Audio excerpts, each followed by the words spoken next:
আসসালামু আলাইকুম ওয়া রাহমাতুল্লাহি ওয়া বারাকাতুহু।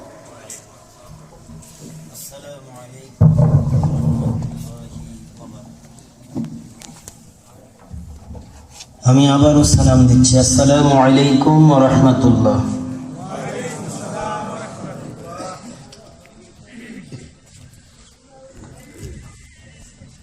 আপনারা সবাই ভালো আছেন?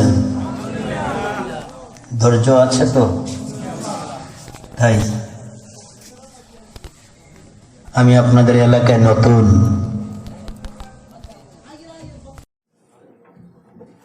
আমি আবারও সালাম দিচ্ছি। আসসালামু আলাইকুম ওয়া রাহমাতুল্লাহ।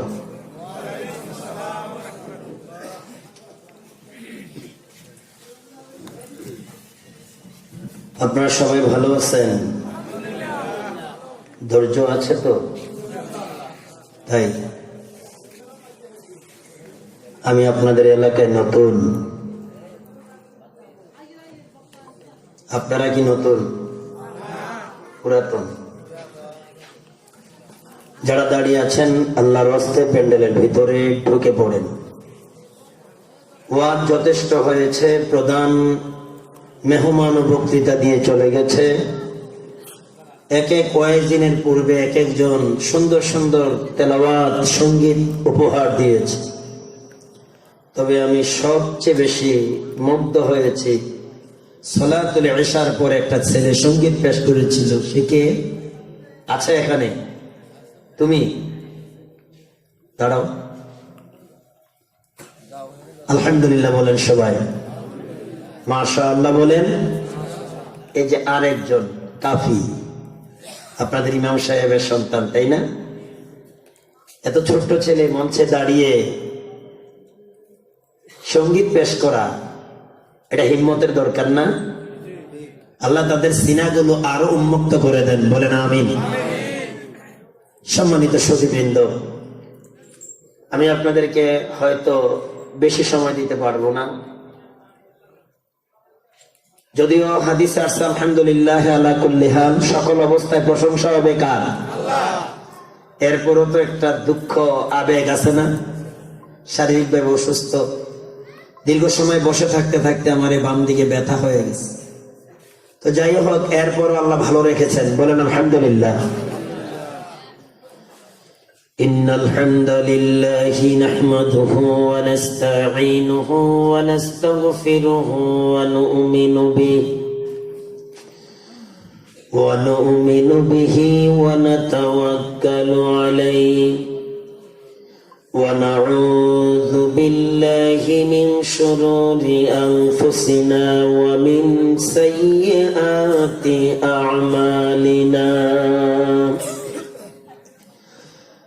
من يهد الله فلا مضل له ومن يضلله فلا هادي له ونشهد أن لا إله إلا الله وحده لا شريك له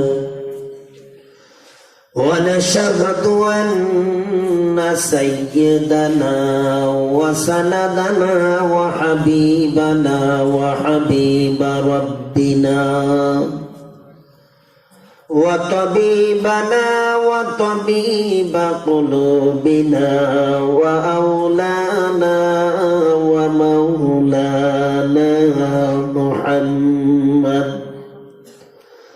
صلى الله تعالى عليه وعلى آله وأصحابه وبارك وسلم تسليما كثيرا كثيرا. أما بعد فأعوذ بالله من الشيطان الرجيم.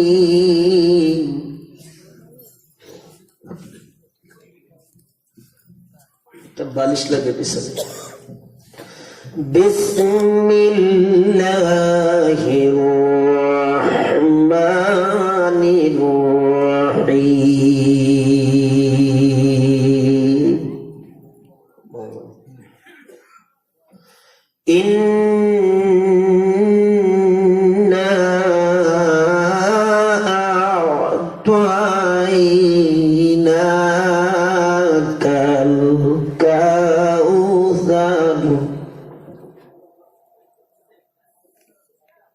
فصل لربك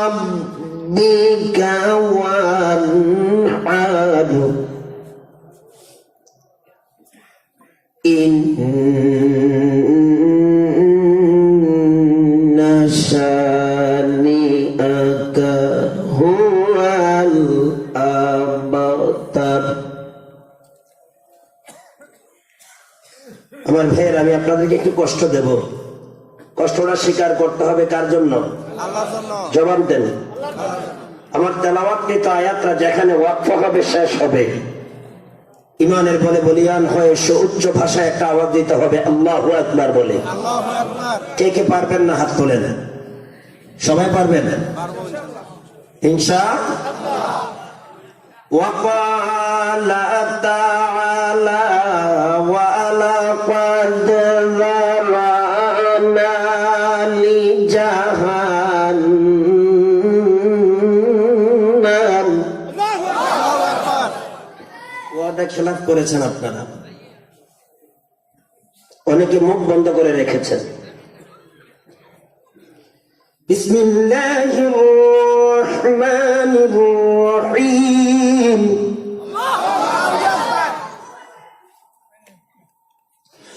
ولقد ذرأنا لجهنم كثيرا من الجن والإنس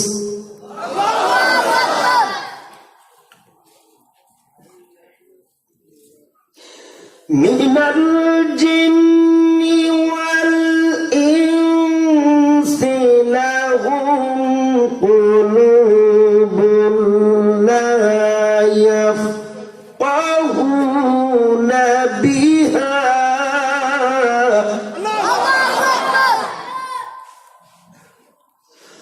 ولهم آذان لا يسمعون بها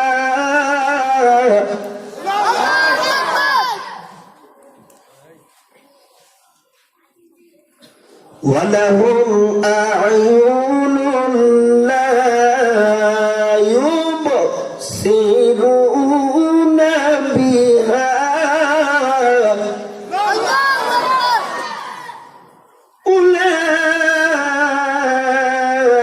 أولئك كالأنعام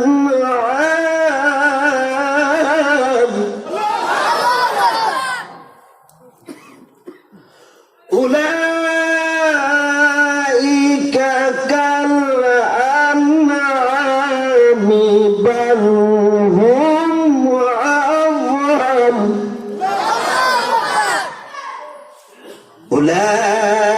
أولئك هم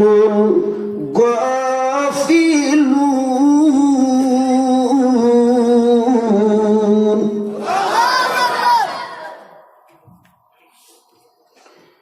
وقال رسول الله صلى الله عليه وسلم للمؤمن على المؤمن 6 خصال يعوده إذا مرض ويشهده إذا مات ويجيبه إذا دعا ويشمته إذا أتصى ويسلم عليه إذا لقياه وينصح له إذا غاب أو شهدا أو كما قال عليه الصلاة والسلام। সবাই একটু মুক্তাসার দুরূদ পড়ি, যেহেতু আপনারা প্রতিশ্রুতি দিয়েছেন ধৈর্য হারা হন নাই। এটা বললেই হবে না, আজকে 18 বছর এই মাঠে সার্ভিসিং। মুক্তাদায় হাল, স্থান, কাল, পাত্র ভেদে কথা বলতে হবে। মানুষের এমন একটা সময় হয় তখন ওয়াজ না, মাতৃভান্ডারের রসমলাই যদি হা করে মুখে ঢেলেও দেওয়া হয় তার রস, তখন আর স্বাদ লাগে না। এমন কি হয়ে গেল প্যান্ডেল? মুক্তাসার দুরূদ শরীফ পড়ি। আল্লাহুম্মা সাল্লি আলা সাইয়্যিদিনা ওয়া নাবিয়িনা ওয়া শাফিঈনা ওয়া হাবিবিনা ওয়া মাওলানা মুহাম্মদ সাল্লাল্লাহু আলাইহি ওয়া আলা আলিহি ওয়া আসহাবিহি ওয়া বারাকা ওয়া সাল্লাম। দুরূদ শরীফ পড়ার ক্ষেত্রে শুধু হুজুরে পড়বে, আপনারা শুনবেন। মাসালা খেয়াল করেন, কোরআন শরীফ কোন মজলিসে একজনে পড়বে, প্রয়োজনে সবাই শুনবে। তেলাওয়াতকারী যে সওয়াব, শ্রবণকারী। কিন্তু দুরূদ শরীফ একজনে পড়বে না, সবাই পড়তে হবে। সবাই তা আপনারা পড়লেন না যে? আজিব তো। বালাওয়াল উলা বিকামালিহি কাশাফাত দুজা বিজামালিহি হাসনাত জামিউ খাসালিহি সাল্লু আলাইহি ওয়া আলিহি।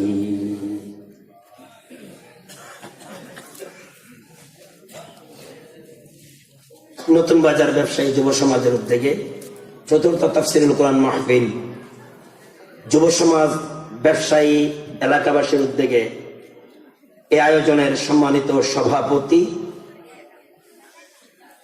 প্রধান মেহমান, প্রধান অতিথি, বিশেষ অতিথি, আমার আগে যিনি অত্যন্ত সুন্দর এবং সুগভীর আল্লাহর কালাম থেকে আলোচনা পেশ করেছেন, হযরত মাওলানা আলমগীর হোসাইন সাহেব, খতিব, খাগড়াছড়ি জেলা কারাগার জামে মসজিদ।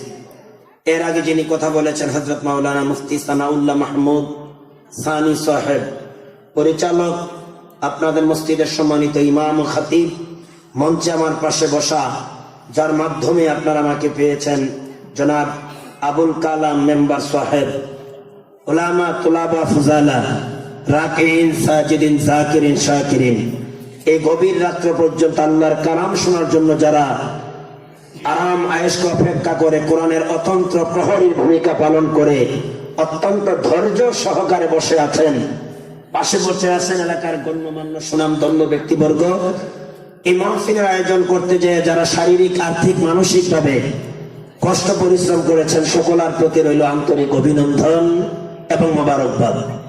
আলোচনার শুরুতে প্রশংসা হবে কার? সবাই বলেন, পড়েন, রব্বানা লাকাল হামদ হামদান কাসীরান তাইয়িবান মুবারাকান ফীহি। সালাতুস সালাম সাইয়্যিদুস সাকালাইন ইমামুল মুরসালিন রাহমাতাল লিল আলামিন রাসূল করিম।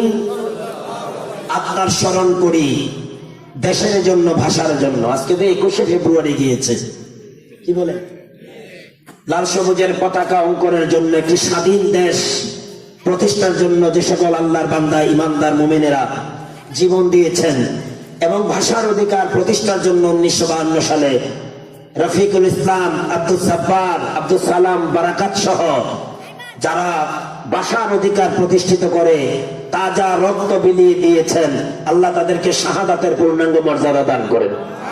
আল্লাহ তাদেরকে জান্নাতের সর্বোচ্চ মাকাম দান করেন। আরো অত্যন্ত শ্রদ্ধার সাথে স্মরণ করতে হয় যে কোরআন শোনার জন্য আপনারা এসেছেন, যে ইসলামের সুধা উপলব্ধি করার জন্য বসে আছেন, এই দিনকে পর্যন্ত পৃথিবীর রন্ধ্রে রন্ধ্রে পৌঁছে দেওয়ার জন্য যারা পৃথিবীর সবচেয়ে আপন বস্তু আল্লাহ রাহে বিলিয়ে দিয়েছেন, আল্লাহ তাদের এই শাহাদাতকে কবুল করেন, তাদেরকে জান্নাতের সর্বোচ্চ মেহমানের মর্যাদা দান করেন। সম্মানিত হাজিরিন, ভূমিকায় আর নয়, সরাসরি আমি আমার মূল আলোচনার দিকে অগ্রসর হচ্ছি। ওমা তৌফিকি ইল্লা বিল্লাহ, সুবহানাকা লা ইলমা লানা ইল্লা মা আল্লামতানা ইন্নাকা আনতাল আলিমুল হাকীম। রব্বি জিদনি ইলমা। সাহায্য চাইলাম কার কাছে? আল্লাহর দয়া ছাড়া একটা কথা বলা, আল্লাহর দয়া ছাড়া একটা মানুষ বসা, তাইলে আল্লাহর দয়া কামনা করার দরকার আছে না নাই? সম্মানিত হাজিরিন, আল্লাহ রাব্বুল আলামিন পৃথিবীতে মানব কল্যাণের জন্য মানব জাতির সৃষ্টির পর যা যা দরকার আল্লাহ তা তাই দিয়েছেন। কথা বল ঠিক কিনা? আল্লাহ যে সকল অনুগ্রহ নিয়ামত আমাদেরকে দান করেছেন তার মধ্যে সর্বকালের সর্বশ্রেষ্ঠ নিয়ামত হলো এই কালাম। অস্বীকার করার কোন জো আছে? হ্যাঁ, এটা এমন এক কালাম, শুধু কোরআন নয়, কোরআনের কোন একটা সূরা নয়, কোন একটি আয়াত নয়, কোন একটি সেন্টেন্স বা কোন একটি কালিমা বা কোন একটি বাক্য নয়, কোন একটি হরফও যদি কেউ তেলাওয়াত করে, আল্লাহ রাসূল বলেন, মান ক্বারাআ হারফান মিন কিতাবিল্লাহ ফালাহু হাসানাতু ওয়াল হাসানা বিআশরি আমসালিহা লা আকুলু আলিফ লাম মিম হারফুন বাল আলিফু হারফুন ওয়াল লামু হারফুন ওয়া মিমু হারফুন আও কামা ক্বালা আলাইহিস সালাতু ওয়াস সালাম।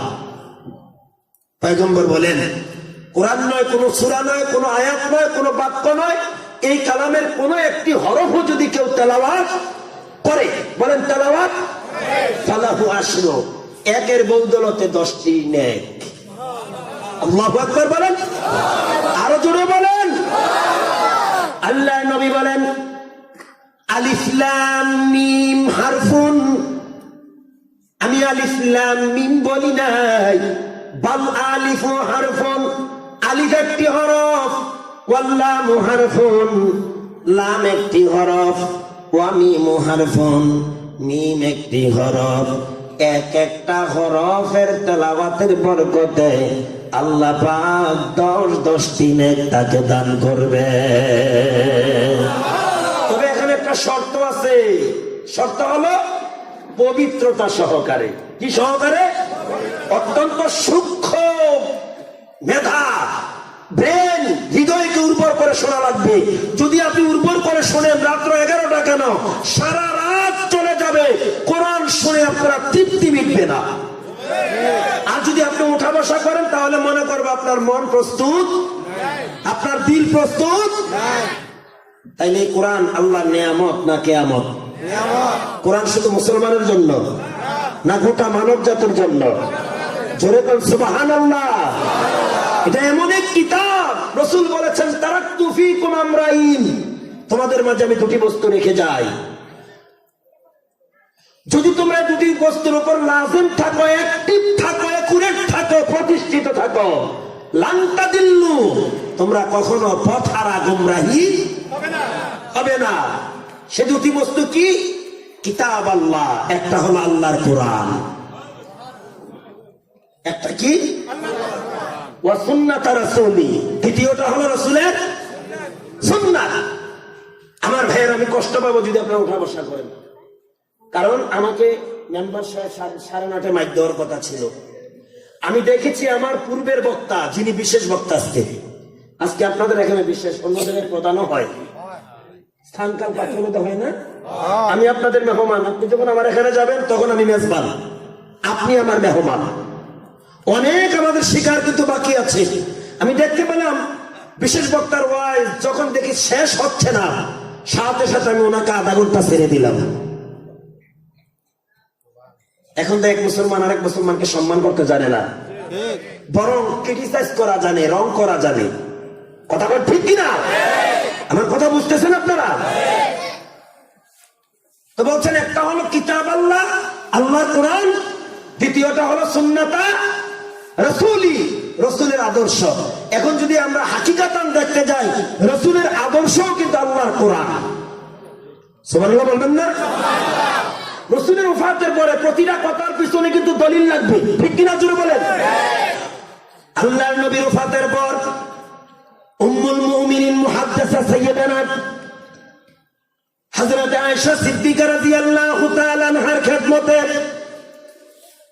একটা কাফেলা হাজির হলেন আর বললেন, আম্মা জান, আপনি যেহেতু আল্লাহর নবীর অত্যন্ত নিকটের, ওপেন এবং গোপন সব আপনি অবগত, আপনি তো স্ত্রী হিসাবে রাসূলের অনেক কিছু জানা আছে যা আমাদেরও জানা নাই। সুতরাং রাসূলের জীবন সঙ্গিনী আপনি, আল্লাহ রাসূলের জীবনীর ব্যাপারে আমাদেরকে কিছু অবগত করেন। হযরত আয়েশা রাদিয়াল্লাহু তাআলা সেদিন বলেছিলেন, তোমরা আল্লাহর নবীর জীবনীর ব্যাপারে আমাকে জিজ্ঞাসিত করেছ, তোমরা কি আল্লাহর কোরআন পড়ো নাই? সুতরাং আল্লাহর নবীর পূর্ণাঙ্গ জীবনীটাই হলো আল্লাহর 30 পারা কোরআন। তিনি একথা বলেই শেষ করেন নাই। তিনি বিসমিল্লাহর সহিত একটি সূরার প্রাথমিক কয়েকটি আয়াত পড়লেন। বিসমিল্লাহির রাহমানির রহিম। قد أفلح المؤمنون الذين هم في صلاتهم خاشعون। সূরা মুমিনুন তিনি প্রাথমিক আয়াতগুলো তেলাওয়াত করলেন আর বললেন, তোমরা মেনে নাও, আর মেনে নিতেই হবে। আল্লাহ রাসূলের জীবনী হলো আল্লাহ 30 পারা কোরআন। এবার বুঝে থাকলে বলেন, এই কোরআন তাইলে আমাদের জন্য কি নিয়ামত? জোরে বলেন। মনে হচ্ছে বিশ্বাস হয় না। বিশ্বাস হয়? তাহলে নিয়ামতের কথা বলতে এত কৃপণতা, এত কার্পণ্য কেন? বখালতি আমাদের পরিহার করা দরকার। এখনো আমরা বখালতি ছাড়তে পারিনি, ঠিক কিনা? এবার চিল্লে বলেন, নিয়ামত না কিয়ামত? নিয়ামত। শুকরে নিয়ামত, নিয়ামত আদাফ যুকুনাত, কুফরে নিয়ামত, নিয়ামত আদিবি রুকুনাত। আল্লাহ আল্লাহ তু মেরা মাবুদ है, अल्लाह अल्लाह तू मेरा मकसूद है। নিয়ামত যত বেশি শুকর আদায় করবে, কৃতজ্ঞতা যত বেশি প্রকাশ করবে, আল্লাহ নিয়ামত আরো বাড়াইয়া দিবেন, ঠিক কিনা যদি বলে? আল্লাহ বিনা দরখাস্তে আমাদেরকে কোরআনের অনুসারী বানিয়েছেন, ঠিক কিনা? বিনা অ্যাপ্লিকেশনে বিশ্ব নবীর উম্মত বানিয়েছেন, বিনা আবেদনে আমাদেরকে শ্রেষ্ঠ দ্বীন ধর্ম দিয়েছেন। এগুলো সব আমাদের জন্য। বলেন কি? যেমন তুমি দিলে জমিন, দিয়েছ আসমান, সুখের সমাজ গড়তে দিলে তেমনি কোরআন। তোমার দয়া ও ফুরান, দয়া ও ফুরান, দয়া ও ফুরান। আবারও কালিমাতুশ শুকর, আলহামদুলিল্লাহ। ইনশাআল্লাহ আমরা সে কোরআন থেকে কথা বলবো এবং শুনবো। রাজি আছেন? বহু শুনেছেন, আরো শুনবেন। যত শুনবেন যাদাতুহুম ঈমানা, ঈমান বাড়বে না কমবে? কথা ঠিক আছে? তবে কোরআন শুনতে হবে আল্লাহর শেখানো কায়দায়। যদি ওই কায়দায় শোনা যায়, যাবার সময় রহমত ভরপুর হয়ে যাবেন। কিভাবে শুনতে হবে? বিসমিল্লাহির রহমানির রহিম। আবার জায়গা লাগবে, আরো জোরে। আমি তো আপনাদেরকে মেহনত করার জন্য এসেছি আজকে মনে হয়, কারণ আমার ময়দানে আমার আলোচনার মজলিস আপনারা বসেন নাই, এজন্য আমার কৃষ্টি কালচার আপনাদের জানা নাই। আমার ওয়াজের মধ্যে কোন শ্রোতা বসলে সিংহের মতো গর্জন দিতে হবে, যাদের গর্জনে নাস্তিক বেঈমানের কলিজা থরথর করে কেঁপে উঠবে। ওই আপনাদের সেই চেতনা কোথায়? আমার বিশ্বাস চেতনাহীনেরা এই ময়দানে ঢুকতে পারে নাই। আমার বিশ্বাস এখানে যারা ইমানে উর্বর তারা এসেছে। কথা বল ঠিক কিনা? এখানে কোনো বিবেকহীন লোক ঢুকতে পারে নাই। এখানে যারা এসেছে তারা বুদ্ধিমান লোক। এই বুদ্ধি কাজে লাগাতে হবে কিনা?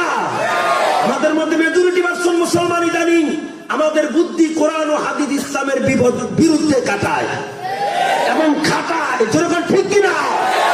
দাবি করে আছে মুসলমান, মাথার মগজ ফেরাউনের। কথা বল ঠিক কিনা? লেবাস নিয়ে আছে মদিনাওয়ালা, এর মাথার ব্রেন নমরুদের। যেরকম ঠিক কিনা?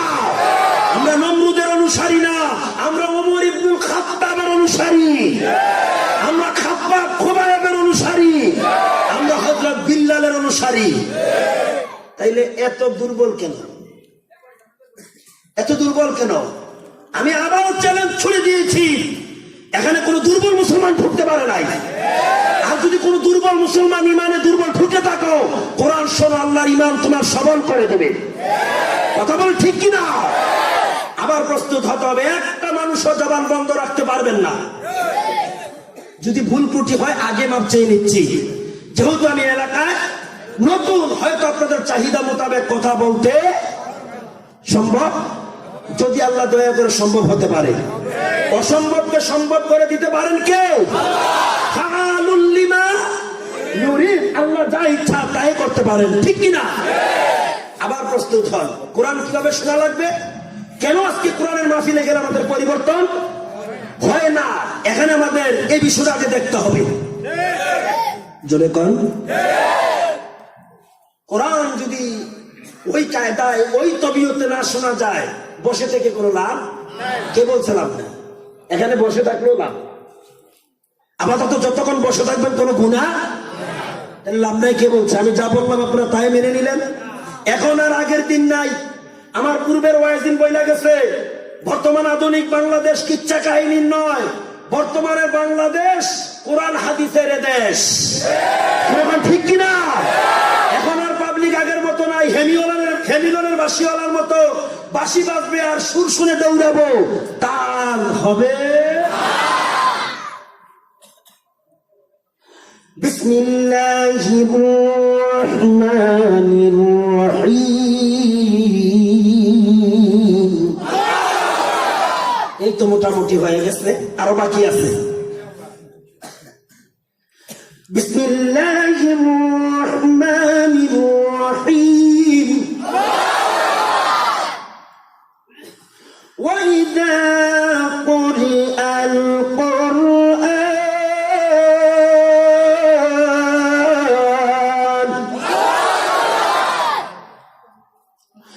وإذا قرئ القرآن فاستمعوا له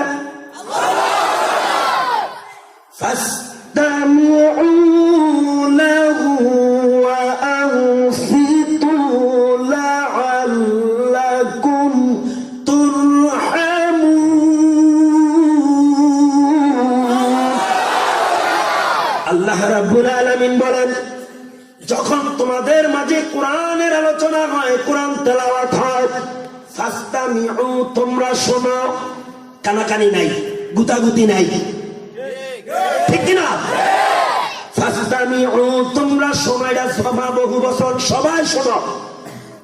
ওয়া আনসিতু, চুপ করে শোনো। শোনো এবং চুপ করে লাআল্লাকুম তুরহামুন, যদি ওই তবিয়তে ওই কালচারে শুনতে পারো, তোমাদের জন্য আল্লাহ পাকের দয়া, আল্লাহর করুণা অনিবার্য।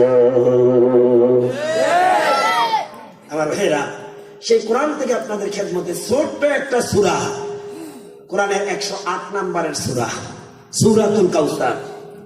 আমি ছোট্ট মানুষ, দেখেন না আমি ছোট মানুষ, কিন্তু এই জন্য ছোট্ট সূরাটা তেলাওয়াত করেছি। পাশাপাশি সূরাতুল আরাফের 179 নম্বরের আয়াত, এটা রাখছি বোনাস। যদি সময় থাকে সেটার উপর আংশিক ধারণা দেওয়ার চেষ্টা করবো ইনশাআল্লাহ, যেহেতু মাহফিলটা তাফসীরুল কোরআন মাহফিল।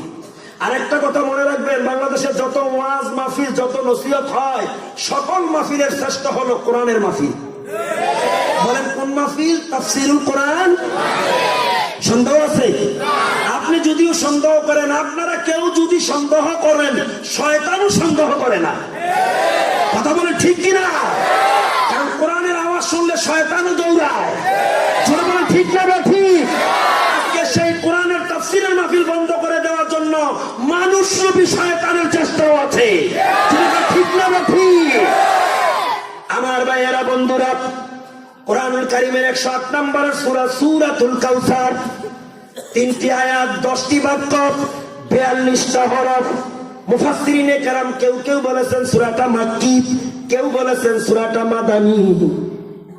উম্মুল মুমিনিন সাইয়্যিদানা হযরত আয়েশা রাদিয়াল্লাহু তাআলা আনহা তিনি বলেছেন এই সূরাটি মাক্কি।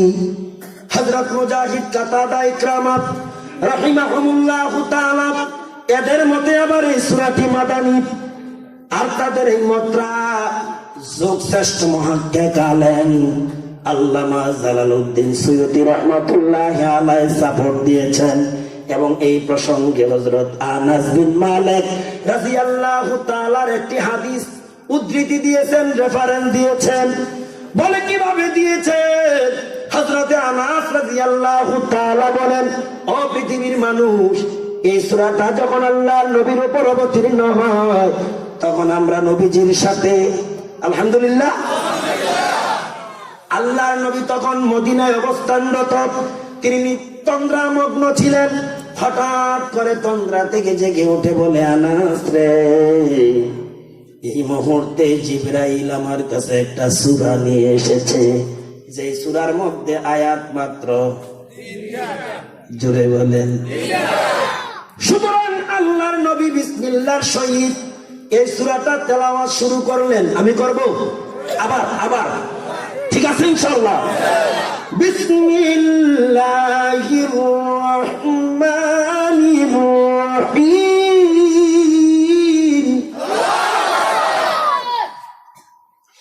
ইন্না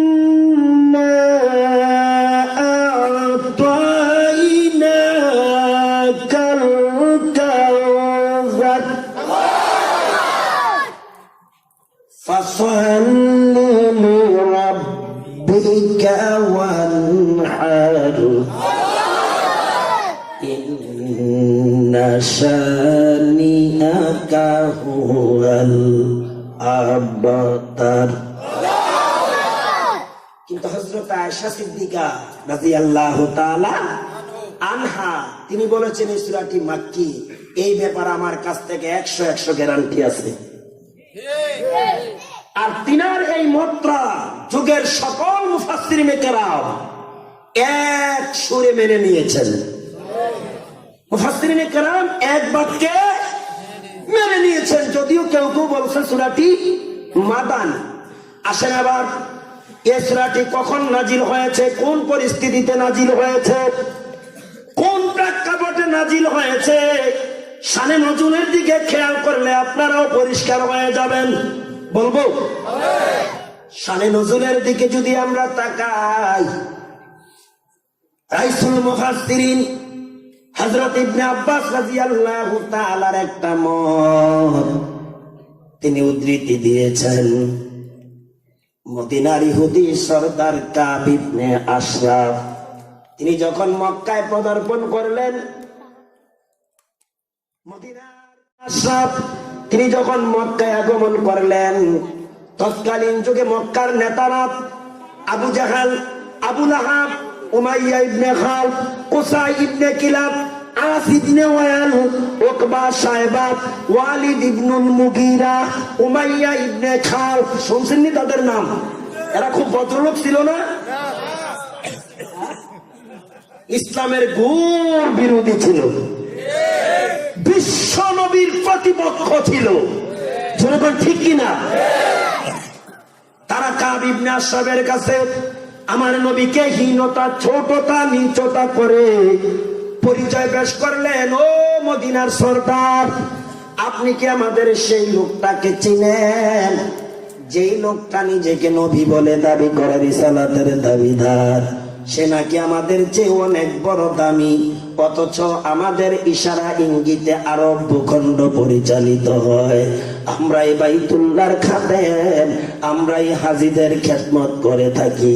আল্লাহর নবীকে যখন কাফেরেরা হীনতা, ছোটতা, নীচতা করে কাব ইবনে আশরাফের কাছে পরিচয় পেশ করলেন, আল্লাহর নবীর শান, মান, ইজ্জত বুলন্দ করতে গিয়া আল্লাহ রাব্বুল আলামিন এই ছোট্ট সূরা সূরাতুল কাউসার নাজিল করে। এই একটি মত। আরেকটি মতে পাওয়া যায় শানে নজুলের মধ্যে ইমাম সুদ্দী বলেন, পৃথিবীর মানুষ রে, আল্লাহ যখন তার পয়গম্বরকে অর্ডার করলেন, ও পয়গম্বর, আপনার অজ্ঞ জাতি আপনার বর্বর জাতি, আপনার এই মূর্খ জাতি, যারা লাতমান্না উজ্জাহুবল 360 খোদা এবং 33 কোটি প্রতিমার উপাসনা করে তাদেরকে অজ্ঞতা থেকে, অন্ধকার থেকে আলোর পথ দেখান, তাদেরকে আমার পক্ষ থেকে দাওয়াত দিয়ে দেন, তাদেরকে এক আল্লাহর প্রতি আহ্বান করেন।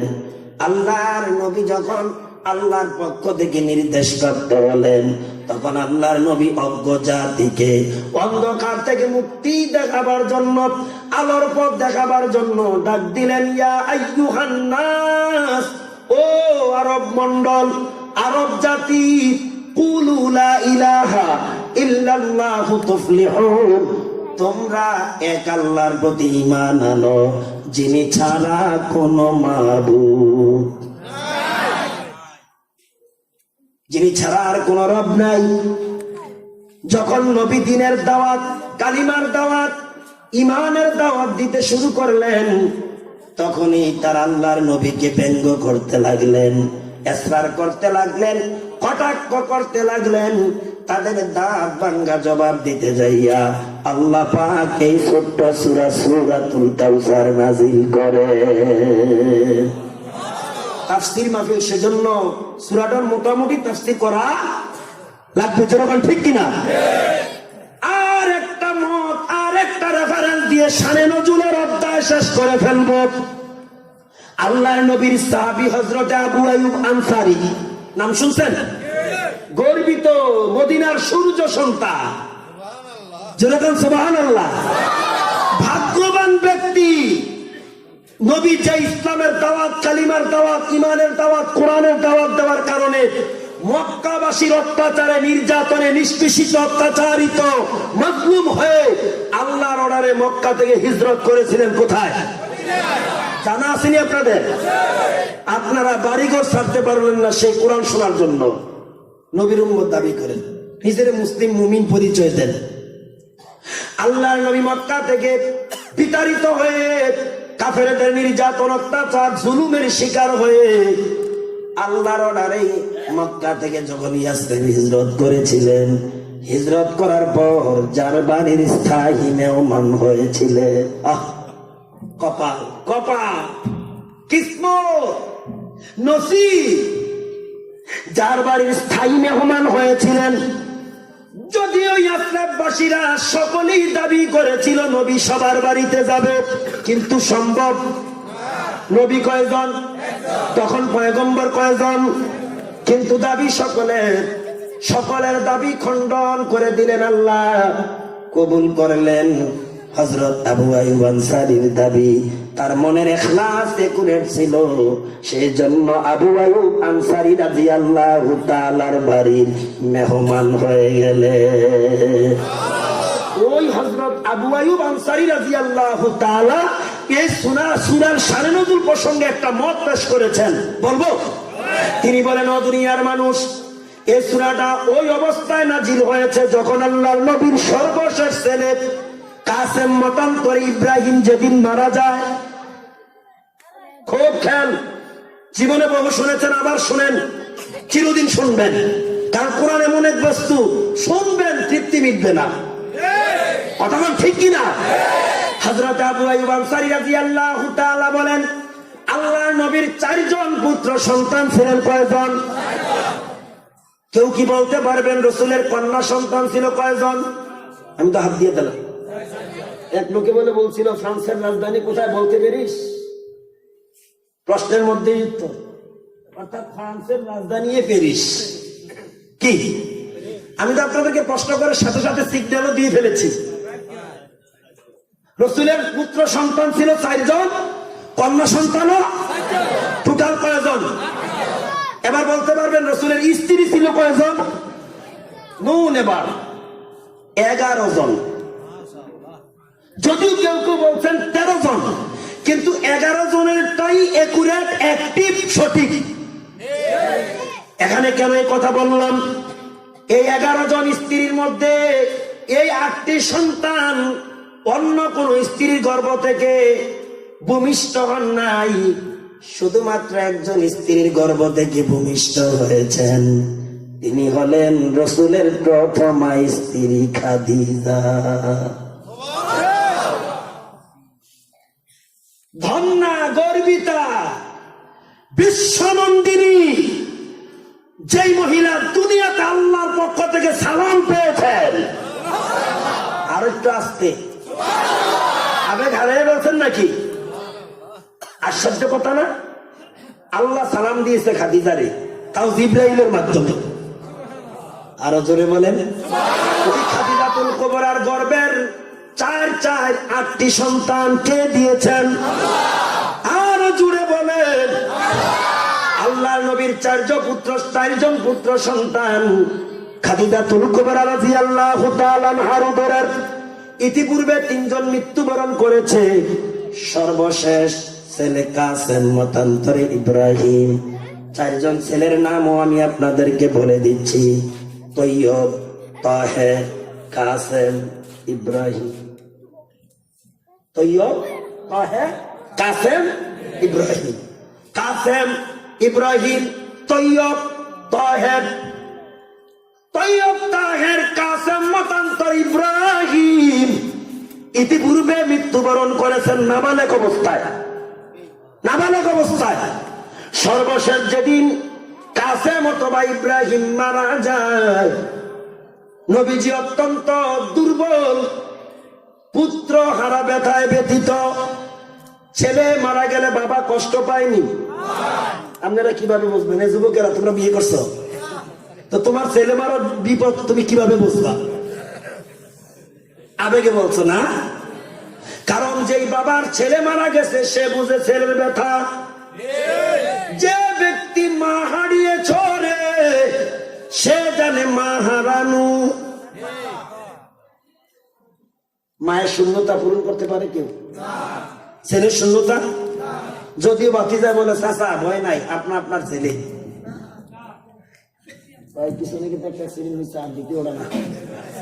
সাবধান।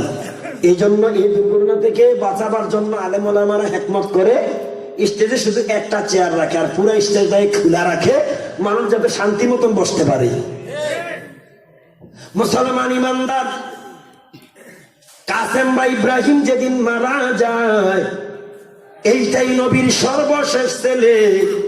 নবী অত্যন্ত ব্যথিত হলেন, কষ্ট পেলেন। নবীর ব্যথায় সাহাবীরাও ব্যথিত। মরণ যদিও আল্লাহর হুকুম, কার হুকুম?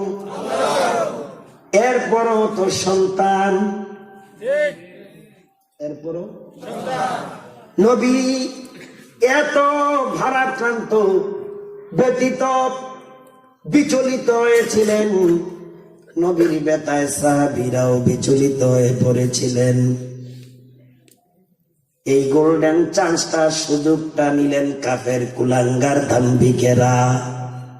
আল্লাহ নবীর সর্বশেষ ছেলেটা যখন মারা গেল, নবীর প্রতিবেশী, আপনজন, বংশধরেরা নবীর এই ক্লান্তিকালে তাহার নিকট আসলেন না, কেউ সান্ত্বনা দিলেন না, বরং এই ক্লান্তিকালে কাফেরেরা আমার নবীকে নিয়ে ব্যঙ্গ ঠাট্টা করতে লাগলেন।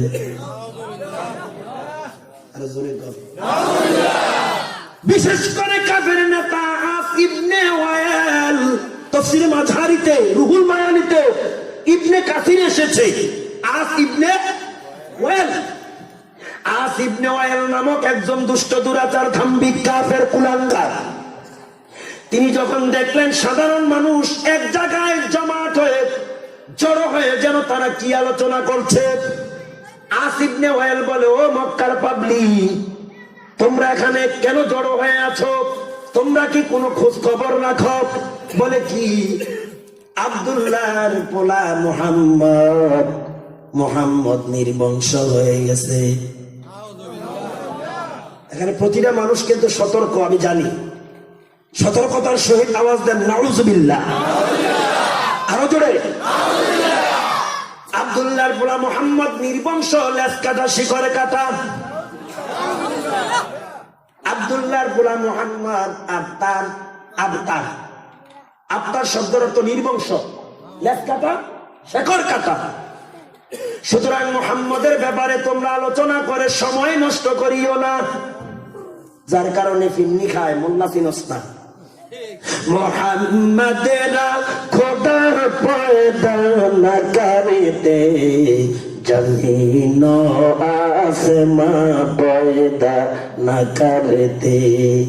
যদি রাসূলের সৃষ্টি না হতো, নবমণ্ডল ভূমণ্ডল কিছুই এই কাফেরগুলো হইতো। কতক্ষণ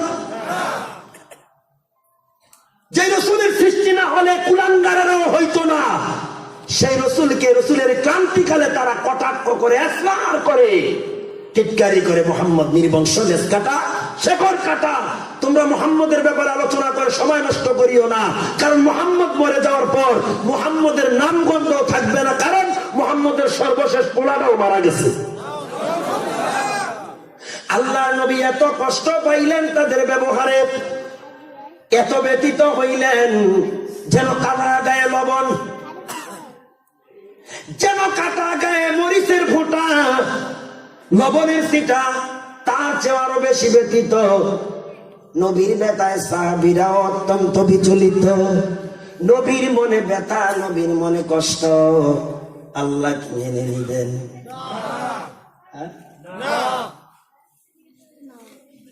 হযরতে আবু আইয়ুব আনসারী বলে, ও দুনিয়ার মানুষ রে, নবীর ব্যথা, নবীর সাহাবীদের মনের দুঃখ দুর্দশা মুছে দেওয়ার জন্য অপরদিকে কাফেরদের দাঁত ভাঙ্গা জবাব দিতে যাইয়া, অপরদিকে কাফেরদের দাঁত ভাঙ্গা জবাব দিতে যাইয়া আল্লাহ পাক এই ছোট্ট সূরা সূরাতুল কাউসার নাজিল করে।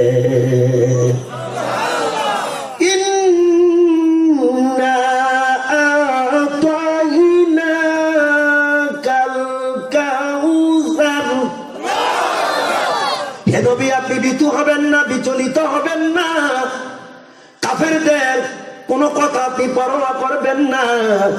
কাফেরেরা আপনাকে নির্বংশ, লেজ কাটা, শিকড় কাটা বলে ইসরার করছে, নিশ্চয়ই আমি আপনাকে কাউসার দান করলাম।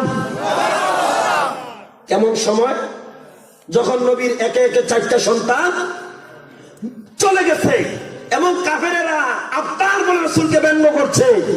কেন? রাসূলের ওফাতের পর রাসূলের আর কোন সন্তান রইল না, তার বংশ বৃদ্ধি হবে না। এই প্রেক্ষাপটে আল্লাহ বললেন, নবী আপনার 4 জন সন্তান মৃত্যুবরণ করেছে, এটা কোনো কাফেরের কেরামতি নয়, এটা আপনার রবের হুকুম।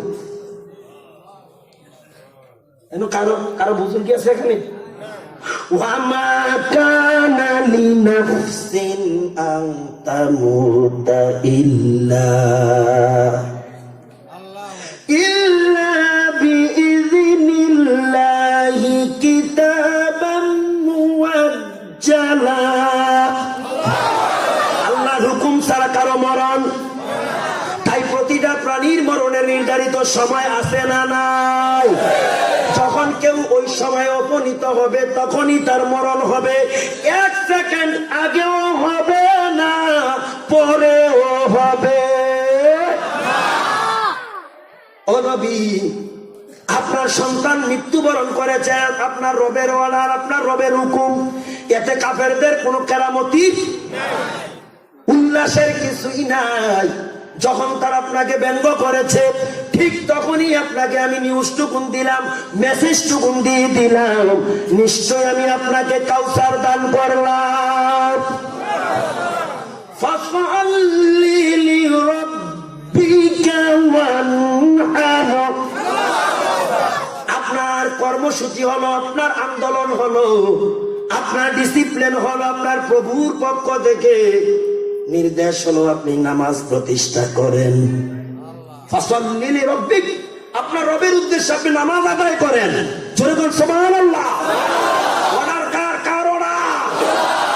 ওয়ানহার, নামাজ প্রতিষ্ঠার পাশাপাশি আপনি নহর করেন, ঈমানের পথে, কালিমার পথে, তাওহীদের পথে আপনি দাওয়াতের কাজ চালিয়ে যান।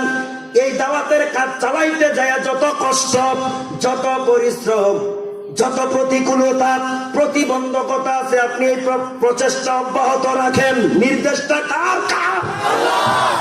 ও মুসলমান ইমানদার, তৃতীয় আয়াতে আল্লাহ পাক বললেন, কি সুন্দর জবাব দিচ্ছেন আল্লাহ নবীর পক্ষ হয়ে। তৃতীয় আয়াতে বললেন, ইন্না শানিআকা হুয়াল আবতার। যারা আপনাকে নির্বংশ লেজ কাটা শিকড় কাটা বলেছে, আপনি না বরং যারা বলেছে তারা। চমৎকার আনসার, উত্তর। ইন্না শানিআকা হুয়াল আবতার।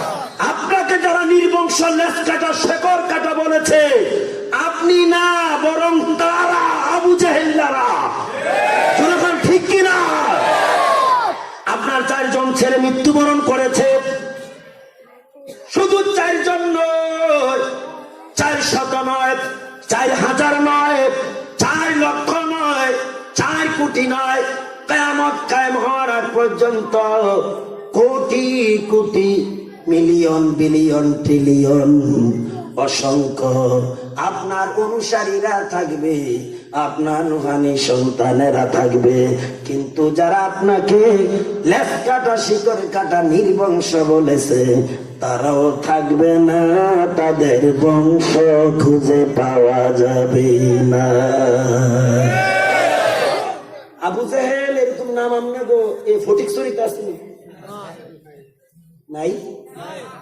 মুসলমানের বংশে নাই, হিন্দুর পরিবারে অং সান সুচি বৌদ্ধের পরিবারে, মুসলমানের চির দুশ্মন ইহুদিদের বংশ আবু জাহেল নাম নাই।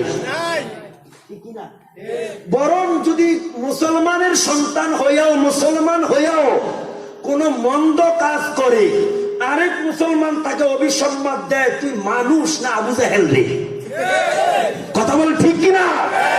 তাইলে বোঝা গেল আবু জাহেল একটা অভিশপ্ত নাম, একটা নিন্দনীয় নাম, একটা নিকৃষ্ট নাম। জোরে কোন ঠিক কিনা? আল্লাহ তার বন্ধুর পক্ষ হয়ে বললেন, ও পয়গম্বর, আপনি তাদের কথা কর্ণপাত করবেন না, তাদের ইসরার হটকারিতায় আপনি বিচলিত হবেন না। ও পয়গম্বর, যারা বলেছে আপনাকে নির্বংশ লেজ কাটা শিকড় কাটা, আপনি না বরং তারা। এই ক্লান্তিকালে, এই প্রেক্ষাপটে, এই সিচুয়েশনে আল্লাহ পাক নবীর পক্ষ হয়ে নবীকে সান্ত্বনা দিতে গিয়া এই সূরাতুল কাউসারটা নাযিল করলেন। নিশ্চয় আল্লাহ পয়গম্বরকে কি দান করলেন? কাউসার। প্রথম আয়াতে নবীজির শান মান ইজ্জত বুলন্দ করলেন। দ্বিতীয় আয়াতে নবীকে অর্ডার করলেন, ফাসাল্লি লিরাব্বিক, আপনি নামাজ আদায় করেন আপনার প্রভুর উদ্দেশ্যে, ওয়ানহার, নহর করেন, কষ্ট করেন, চেষ্টা করেন, প্রচেষ্টা চালায়া যান। তৃতীয় আয়াতে নবীর দুশমন, ইসলামের দুশমনের, কালিমার দুশমনের, ইসলামের প্রতিপক্ষদের দাঁত ভাঙ্গা জবাব দিলেন, তোমরা যারা আমার নবীকে লেজ কাটা শিকড় কাটা বলেছ, আমার নবী না তোমরা। এই পর্যন্ত বুঝতে কোনো অসুবিধা হয়েছে? আমার ভাইয়েরা, আমি অল্প কিছুক্ষণের মধ্যে মাইক ছেড়ে দেব, আপনারা বিচলিত হবেন না। ওয়াজ হয়ে গেছে, এখন শুধু আমলের দরকার। এখন একটা সেন্টেন্সের উপরে কথা বলি, কিছু সময় নষ্ট করি, একটা কালিমার উপর। সূরাটার নাম সূরাতুল, আবার রিপ্লাই করছি, সূরাতুল। প্রথম আয়াতের শেষ বাক্যটা কাল কাউসার। বলেন এই সূরাটা পারেন না এমন কোন লোক আছেন? যদি থাকেন কপাল পোড়া। প্রথম আয়াতের শেষ বাক্যটা ইন্না আতাইনা কাল, এই কাল কাউসার, এই কাউসার শব্দ থেকে তাসমিয়াতুল কুল্লি বিইসমিল জুজইর নিয়ম অনুসরণ করে এই সূরাটির নামকরণ করা হয়েছে সূরাতুল কাউসার। কাউসার শব্দটি ব্যাখ্যা দিতে যায় মুফাসসিরিনে কেরাম এই কাউসারের 42টা অর্থ বলেছেন, 42টি নাম উল্লেখ করেছেন।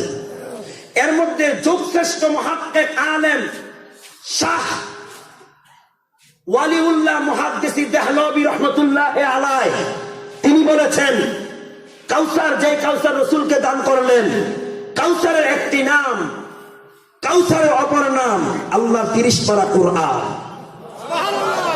জোরে বলেন সুবহানাল্লাহ। তিনি বলেছেন এই কোরআন দান করেছেন কাকে? রাসূলকে। এই কোরআন কার মাধ্যমে পেয়েছি আমরা? তিনি বলেছেন এই কোরআনের অনুশাসন যে যত বেশি করবে জান্নাতে যাওয়া তার জন্য তত বেশি সহজ হয়ে যাবে। জোরে বলেন মারহাবা। আমার ভাইয়েরা, বন্ধুরা, কাউসার শব্দটি কাসরাতুন শব্দ থেকে উদ্ধৃত, যার 42টি অর্থ বের করেছেন মুহাদ্দিসিনে মুফাসসিরিনে কেরাম। কাউসার শব্দের অপর নাম হলো কল্যাণ, অনুগ্রহ, আরেকটা শব্দ নিয়ামত। আল্লাহ নবী কাউসার প্রসঙ্গে সাহাবীদের মাঝে একদিন জিজ্ঞাসা করলেন, প্রশ্ন ছুড়ে দিলেন, ও সাহাবীরা, কাউসার কি তোমরা কি জানো? সাহাবীরা এত অভিজ্ঞতা সম্পন্ন ছিল, তাদের মধ্যে এত আদব কায়দা ছিল, কখনো তারা প্রশ্নের সময় চুপ থাকতেন, কখনো বলতেন আল্লাহ এবং তার রাসূলই অধিক জ্ঞাত। ঠিক কিনা? আমাদের মতো এত চঞ্চল ছিল না। ওই দিন সাহাবীরা বললেন আল্লাহ এবং তার রাসূল অধিক জানেন। আল্লাহ নবী কাউসারের একটি অর্থ বললেন, সাহাবীরা, কাউসার হলো জান্নাতের একটা নদীর নাম। আপনাদের ফটিকছড়ির উপর কোনো নদী গেছেনি? ফটিকছড়ি কোন জেলা? চট্টগ্রামে পড়েছে। মাশাআল্লাহ। চট্টগ্রাম জেলার উপর দিয়ে নদী গেছে কিনা?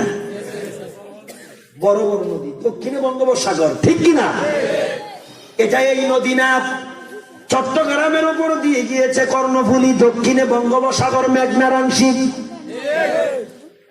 সিলেটের উপর দিয়ে গিয়েছে সুরমা, কুমিল্লার উপর দিয়া গিয়েছে মেঘনা, মুন্সিগঞ্জের উপর দিয়া বেয়ে গেছে যমুনা, পদ্মা, শীতলক্ষা, এই নদী না। পয়গম্বর বলেন, সাহাবীরা, এটা এমন নদী আল্লাহ আমাকে দান করেছেন যেই নদীর 2 পার স্বর্ণ দ্বারা গড়া। আওয়াজ দিয়ে বলতে হবে আলহামদুলিল্লাহ। নদীর 2 তীর 2 পার, আর কি 2 পার। যদি এটা স্বর্ণের পার হয়, নদীটা কেমন হবে? সাহাবীরা, ওই নদীর তলদেশ শিরামণি, মুক্তা, জহরত, সুগন্ধি দ্বারা ডালাই করা। আল্লাহু আকবার। সাহাবীরা, ওই নদীর পানি দুধের চেয়ে সাদা, মধুর চেয়ে মিষ্টি। আল্লাহু আকবার। সাহাবীরা, এই নদীর কোয়ালিটি, বৈশিষ্ট্য শুনিয়া তারা বড় আবেগপ্লুত হয়ে গেলেন। ডেকে বলেন, পয়গম্বর, এই নদীর পানি এত সুন্দর কোয়ালিটি, এই পানি কারা পান করবে? কখন আল্লাহ তাদেরকে দান করবে? পয়গম্বর বলেন, সাহাবীরা গো, এই নদীর পানি আল্লাহ হাসরের ময়দানে কোন গোলাম তার কোন বান্দাকে যদি দান করে, 1 পেয়ালা অথবা 1 গ্লাস বা 1 কাপ পরিমাণ, আর ওই বান্দা যদি পান করতে পারে, এই নদীর পানি এত পাওয়ারফুল, 1 কাপ পানির পাওয়ার কমপক্ষে 40,000 বছর পর্যন্ত তৃষ্ণিত হবে না। আয় খোদা গো, ইয়াম্বাদল নামে তোরা নাহার হায় তসনিয়া সাজিআতা। সাহাবীরা শুনে বললেন, ও পয়গম্বর, আমরা সেই নদীর পানি কামনা করি। আপনারা করেন কি? কে কে সেই পানি কামনা করেন? তো হাত তুলে আল্লাহকে দেখাও। আল্লাহ, আমরাও সেই নদীর পানি চাই। বলেন আমিন। তবে এই নদীর পানি মাগনা পাওয়া যাবে? এত দামি নদীর পানি মাগনা পাওয়া যায়? সাহাবীরা বললেন, পয়গম্বর, এই নদীর পানি আল্লাহ কাদেরকে দিবেন? কারা পান করবেন? পয়গম্বর বললেন, সাহাবীরা, ইমানদারেরা, মুসলমানেরা, ও নবীর উম্মতের নর নারীরা, এই নদীর পানি দান করবে আল্লাহ তাদেরকে যারা দুইটি কাজ করবে। কয়টি কাজ? এই দুইটা আমল নিয়ে যাবেন বাসায়। কাউসারের শরাব ফ্রি, যার এক পেয়ালার পাওয়ার কম 40,000 বছর। কোন দিন? দুনিয়া না হাসরের দিন? সুবহানাল্লাহ। ভয়াবহ ময়দানে মহাশরে যেদিন সূর্য মাথার সন্নিকটে চলে আসবে, যে সূর্য বর্তমানে মানুষের কাছ থেকে পৃথিবী থেকে 9,30,00,000 মাইল দূরে। কথা কয় না? আর আপনারা জানেন সূর্যের 12টি মুখ রয়েছে, বর্তমানে একটি মুখ তাও উল্টা বুকে তাপ দেয়। এই তাপেই মানুষ অস্থির হয়ে যায়, ছায়ার সন্ধান করে। যেরকম ঠিক কিনা? ওই দিন সূর্য 12টা মুখ দিয়া তাপ দিবে। মানুষের অবস্থাটা তখন কি হবে? সামান্য তাপে পানির পিপাসা, পানি খেয়েও আপনার তৃপ্তি মিটে না। এরপরে খোঁজেন বরফ, বরফ কি? আর সেদিন কি হবে অবস্থাটা? সূর্য এত সন্নিকটে চলে আসবে, বলে যার যত আমল তার তত নিকটে। অর্থাৎ আপনার আমল যত বেশি হবে, আপনার থেকে সূর্য তত দূর অবস্থান করবে। যার আমল যত কম হবে, তার তত কাছে সূর্য অবস্থান করবে। মুসলমান ইমানদার, পয়গম্বর বলেন এই কাউসারের শরাব আল্লাহ ওই ব্যক্তিকে দান করবে যার মধ্যে দুইটি কোয়ালিটি আছে। কয়টি? দুইটি বৈশিষ্ট্য, দুইটি আমল পাওয়া যাবে। আমার আল্লাহ আমাকে বলেছেন ফাসাল্লি লিরাব্বিক, যারা নামাজ আদায় করবে, নামাজ প্রতিষ্ঠা করবে, ওয়ানহার, যারা কোরবানি করবে, নহর করবে, ইসলামের পথে, ইমানের পথে চেষ্টা প্রচেষ্টা করতে যাইয়া প্রয়োজনে জান এবং মাল বিসর্জন দিবে, আল্লাহ তাদেরকে ওই কাউসারের শরাব দান করবে। তাইলে আমরা প্রতিশ্রুতিবদ্ধ হই, আর জীবনে নামাজ, জীবনে নামাজ, যে নামাজে মিলবে জান্নাত এবং হাউজে। দ্বিতীয় নম্বরে নহর।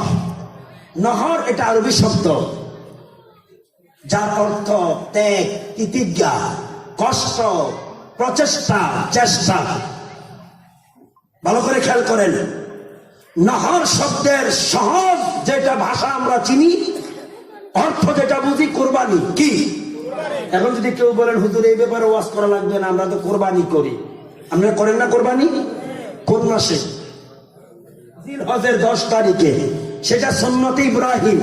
মুফাসসিরিনে কেরাম বলছেন আয়াতের ব্যাখ্যায়, কোরবান গরু, ছাগল, উট, ভেড়া, দুম্বা, বকরি, মহিষ দিয়া হয়। কোরবানি শুধু এর মধ্যে সীমাবদ্ধ নয়, কোরবানি জান এবং মাল দিয়া হয়। জোরে কোন সুবহানাল্লাহ।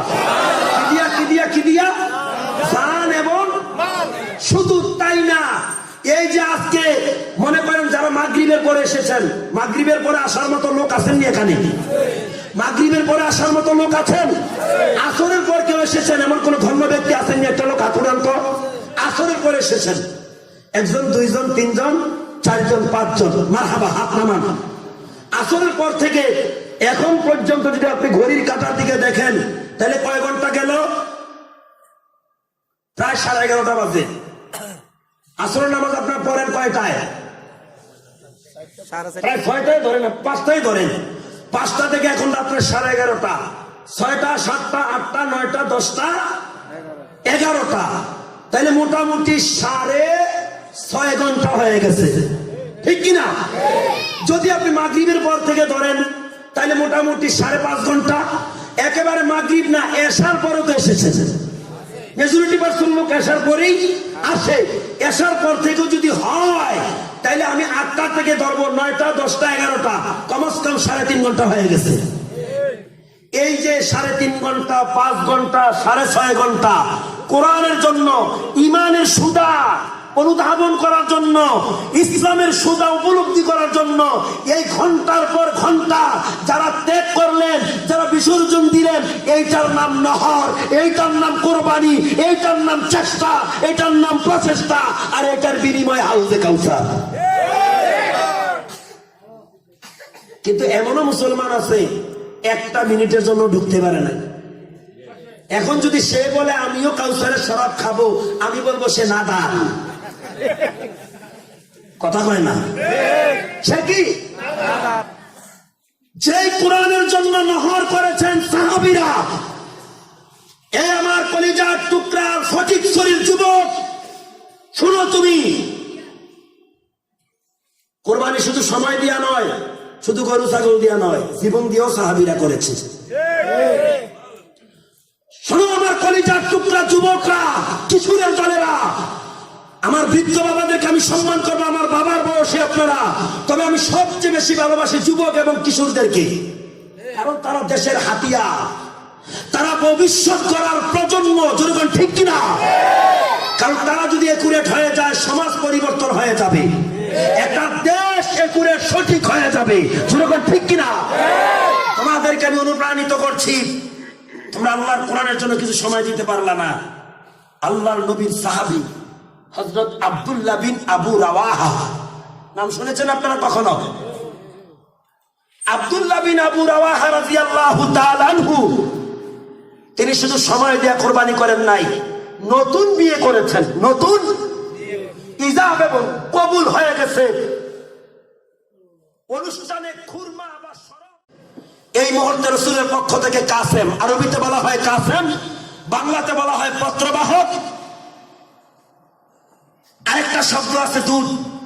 রাসূলের পক্ষ থেকে হাজির হলেন, সালাম আনতে ডেকে ডেকে বলেন, আইন আব্দুল্লাহ ইবনে আবু রাওয়াহা।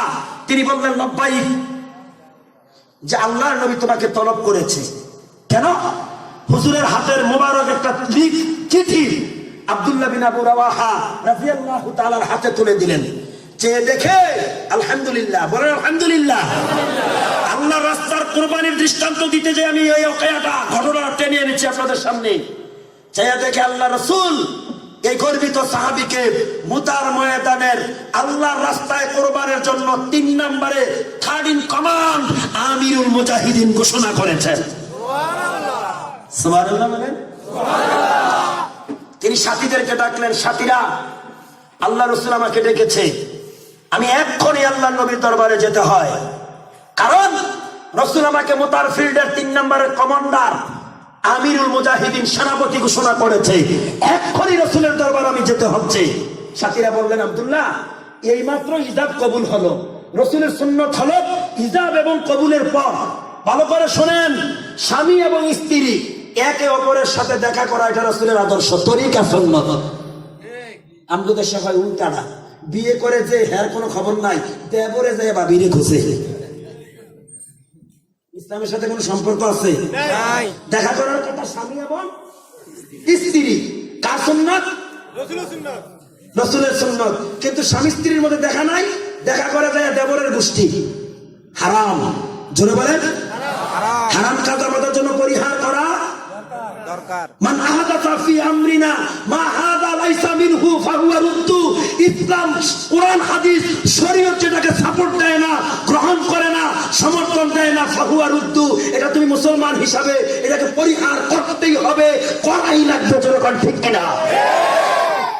আব্দুল্লাহ বিন আবু রাওয়াহা রাদিয়াল্লাহু তাআলা বললেন, সাথীরা আমার, বন্ধুরা আমার, তোমরা যা বলেছো ঠিকই বলেছো, কিন্তু তোমরা কি নবীর ওই হাদিস জানো না, লা ইউমিনু আহাদুকুম হাত্তা আকুনা আহাব্বা ইলাইহি মিন ওয়ালিদিহি ওয়া ওয়ালাদিহি ওয়ান নাসি আজমাইন।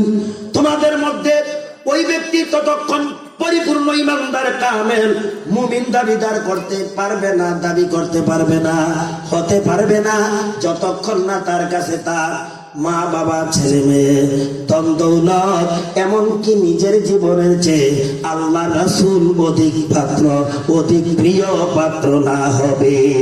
সুতরাং আল্লাহ নবী আমাকে চিঠি দিয়েছে, এই মুহূর্তে রাসূলের সাথে দেখা করার আগে বিবির সাথে দেখা করা মুমিনের পরিচয় হয় না। তুমি আর আমি বাড়িতে চলে গেছি, তুমিও মুমিন। আল্লাহর রাস্তায় কোরবানির দৃষ্টান্ত শোনো। তুমি আর আমি গরু কোরবানি দেই, কোরবানির সাথে সুন্নতে খতনা অনুষ্ঠানও সাইরা নেই, কি বিয়ের অনুষ্ঠানও সেরে নেই, কারণ কিনার সময় নিয়ে তাকে একটু মোটাটা যাচ্ছে কিনিও, যাতে অনুষ্ঠানটাও কমপ্লিট করা যায়। তোমার ওই কোরবানি কবুল হবে কি হবে না আমি জানি না, কিন্তু আজকে 6 ঘন্টা 5 ঘন্টা 3.5 ঘন্টা কোরআনের জন্য তুমি নিঃস্বার্থ ভাবে দিয়েছো, এটা আমি মানি। কারণ এখানে তোমাকে কেউ কিছু দেয় নাই। নির্ঘাত এটা আল্লাহ কোরবানি হিসাবে যদি কবুল করে নেয়, তাহলে কাউসারের শরবত মাগনা ফ্রি। আলহামদুলিল্লাহ বলতেন না? আরো জোরে। চলে গেলেন আব্দুল্লাহ বিন আবু রাওয়াহা রাদিয়াল্লাহু তাআলা পয়গম্বরের নিকটে। গিয়ে দেখেন মুতার ফিল্ডে 3000 মুজাহিদ সিপা আসালা। রাসূল 3000-এর নেতৃত্বের জন্য 3 জন কমান্ডার বানালেন, যায়েদ বিন হারেসা, জাফর বিন আবু তালিব, আব্দুল্লাহ বিন আবু রাওয়াহা রিজওয়ানুল্লাহি তাআলা আলাইহিম আজমাইন। সকল কমান্ডারের কমান্ডার বিশ্ব নবী। Our prophet is Muhammad. لقد كان لكم في رسول الله أسوة حسنة. মানব জাতির জন্য মডেল, ঠিক কি না? যার জীবনীতে রয়েছে তোমাদের জন্য উত্তম আদর্শ। তিনি হলেন আমাদের নবী, তোমার নেতা, আমার নেতা, বিশ্ব নবী মুস্তাফা। রাসূল তালিম দিচ্ছেন, টিচিং দিচ্ছেন, যুদ্ধের নিয়ম পদ্ধতি শিক্ষা দিচ্ছেন। হঠাৎ করে রাসূল বললেন, আহারে কোরবানি কারে কয় মুসলমান? রাসূল ভারাক্রান্ত মনে, হৃদয় ফাটা, কান্না বিজড়িত অবস্থায়, আমার দিকে তাকাও মিয়া, কোরবানি দাও। মনের ইখলাস আগে ঠিক করেন মিয়া, মনের ইখলাস আগে ঠিক করেন। দিল ভালো যার সব ভালো তার। আমাদের দিল একরকম, আমাদের সিরত একরকম, সুরত আর একরকম। দো রঙ্গি ছোড় দে এক রঙ হো যা, সারাপা মুম্বান ইয়ে সাল হো যা। 2 রং সারো, 1 রং ধরো। ইমানদারের 2 রং হতে পারে না, 2 রং মুনাফিকের রং। যেরকম ঠিক কিনা? মসজিদে গেলে একরকম, বাইরে গেলে আরেক রকম। কবি গালিব বলেছেন, 2 রঙ্গি ছোড় দে, 2 রং ছেড়ে দাও, 1 রং হো যা।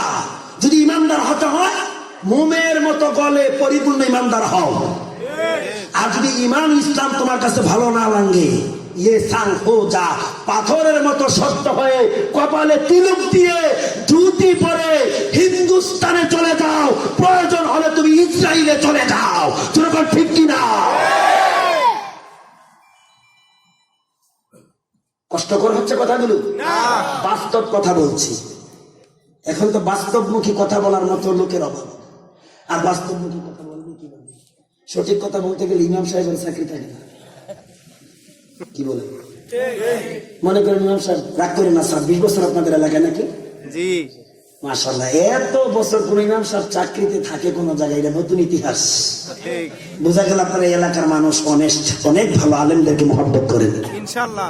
আলহামদুলিল্লাহ। আমরা আলেমদের মহব্বতে লোকসান আছে না? হ্যাঁ হাই হ্যাঁ, আজকে এবার ওয়াজ করতে পারবো না, ধারাবাহিকতা নষ্ট হয়ে যাবে। আমি বলছিলাম কোরবানি প্রসঙ্গে, কথা ঠিক কিনা? এই প্রসঙ্গে এসে গেছে, সঠিক কথা বলার মতো লোক অভাব আছে না? আর যদিও আছে, বলতে পারে না। বলতে গেলে বাবায় রাগ হয়, ভাইও রাগ করে। ইমাম সাহেব যদি নামাজের ব্যাপারে ওয়াজ করে, যদি মসজিদের মুতওয়াল্লি বেনামাজি হয়, সে আর মলিক। সুদের ব্যাপারে ওয়াজ করতে গেলে কেশিয়ার সারছে। এই জন্য কি ইমাম সাহেব সঠিক কথা ছেড়ে দিবে? না। যদি সঠিক কথা ইমাম সাহেব না বলতে পারে, আমিও তো খতিব, একটা মসজিদের সাধারণ খাদেম, ডেমরা বালুরঘাট যাবে মসজিদের, লেখা আছে এখানে। যদি আমি সঠিক কথা না বলতে পারি, আমার উচিত এই খতিবগিরি ছেড়ে দিয়ে রিক্সা চালানো। কি হবে বেঁচে থেকে, কি হবে বেঁচে থেকে, অযথা বিদ্যা শিখে যদি না করতে পারি সুদে মুক্ত সমাজটাকে। যদি আওয়াজ দেন তাইলে বলবো সামনের দিকে, না হতো এখানে বলতো। রেডি? কি হবে নামাজ রোজা ইমানদারির বড়াই করে, যদি সেই খোদার কোরআন নরদমাতে থাকে পড়ে। ঠিক কিনা?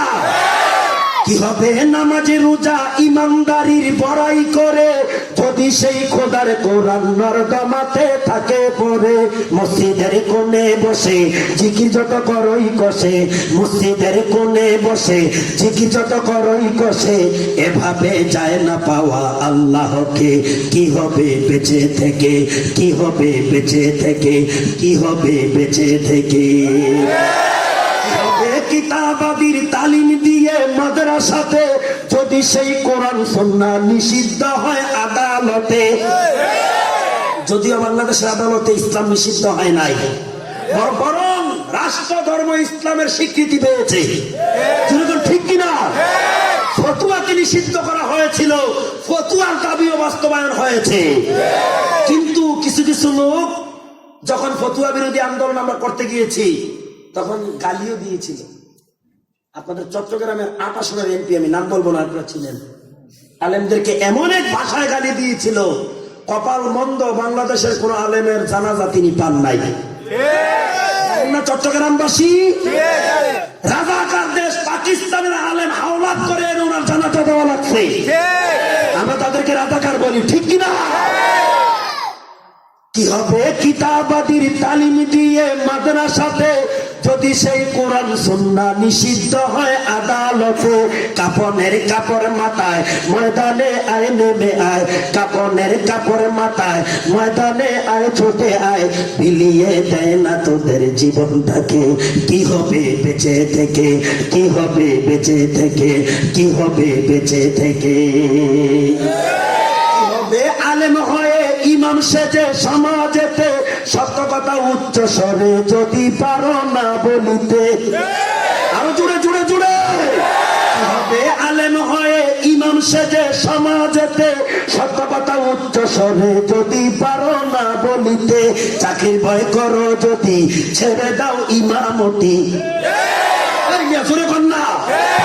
ভয় করো যদি ছেড়ে দাও ইমামতি। কি হবে বিবেকটাকে ধোকা দিয়ে, কি হবে বিবেকটাকে ধোকা দিয়ে, কি হবে বেঁচে থেকে, কি হবে বেঁচে থেকে।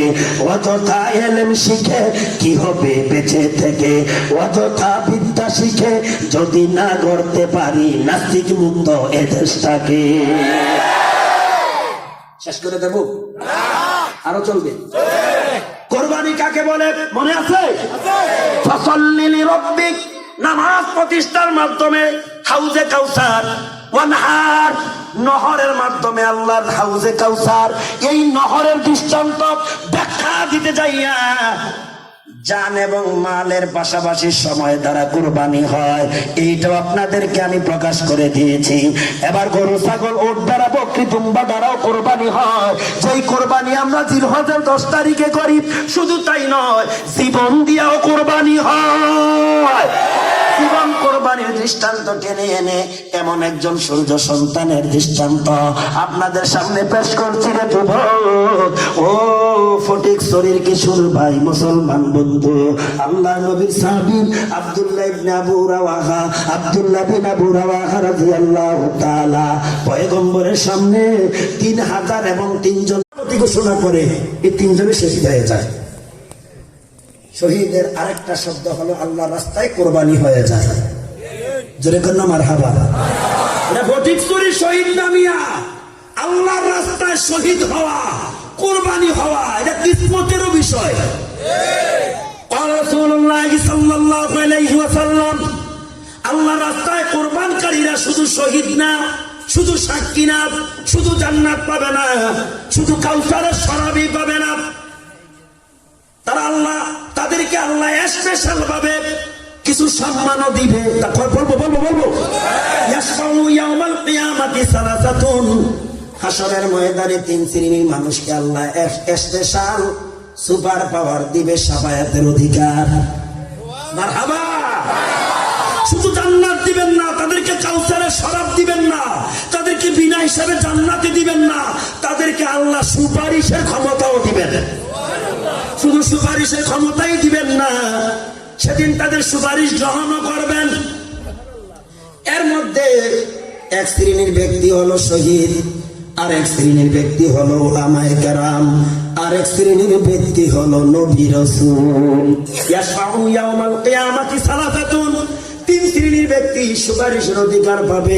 আল আম্বিয়াউ সুম্মাল উলামাউ সুম্মাশ শুহাদা। পয়গম্বর, আলেম ওলামা এবং শুহাদায়ে কেরাম, যারা আল্লাহর রাস্তায় জীবন দিয়া কোরবান দেয়। জোরে কন্যা সুবহানাল্লাহ। আমার বন্ধুগণ, নবীর ইজাজত ক্রমে তৃতীয় কমান্ডার সহ দ্বিতীয় প্রথম কমান্ডার বিদায়ের পালা শুরু হলো।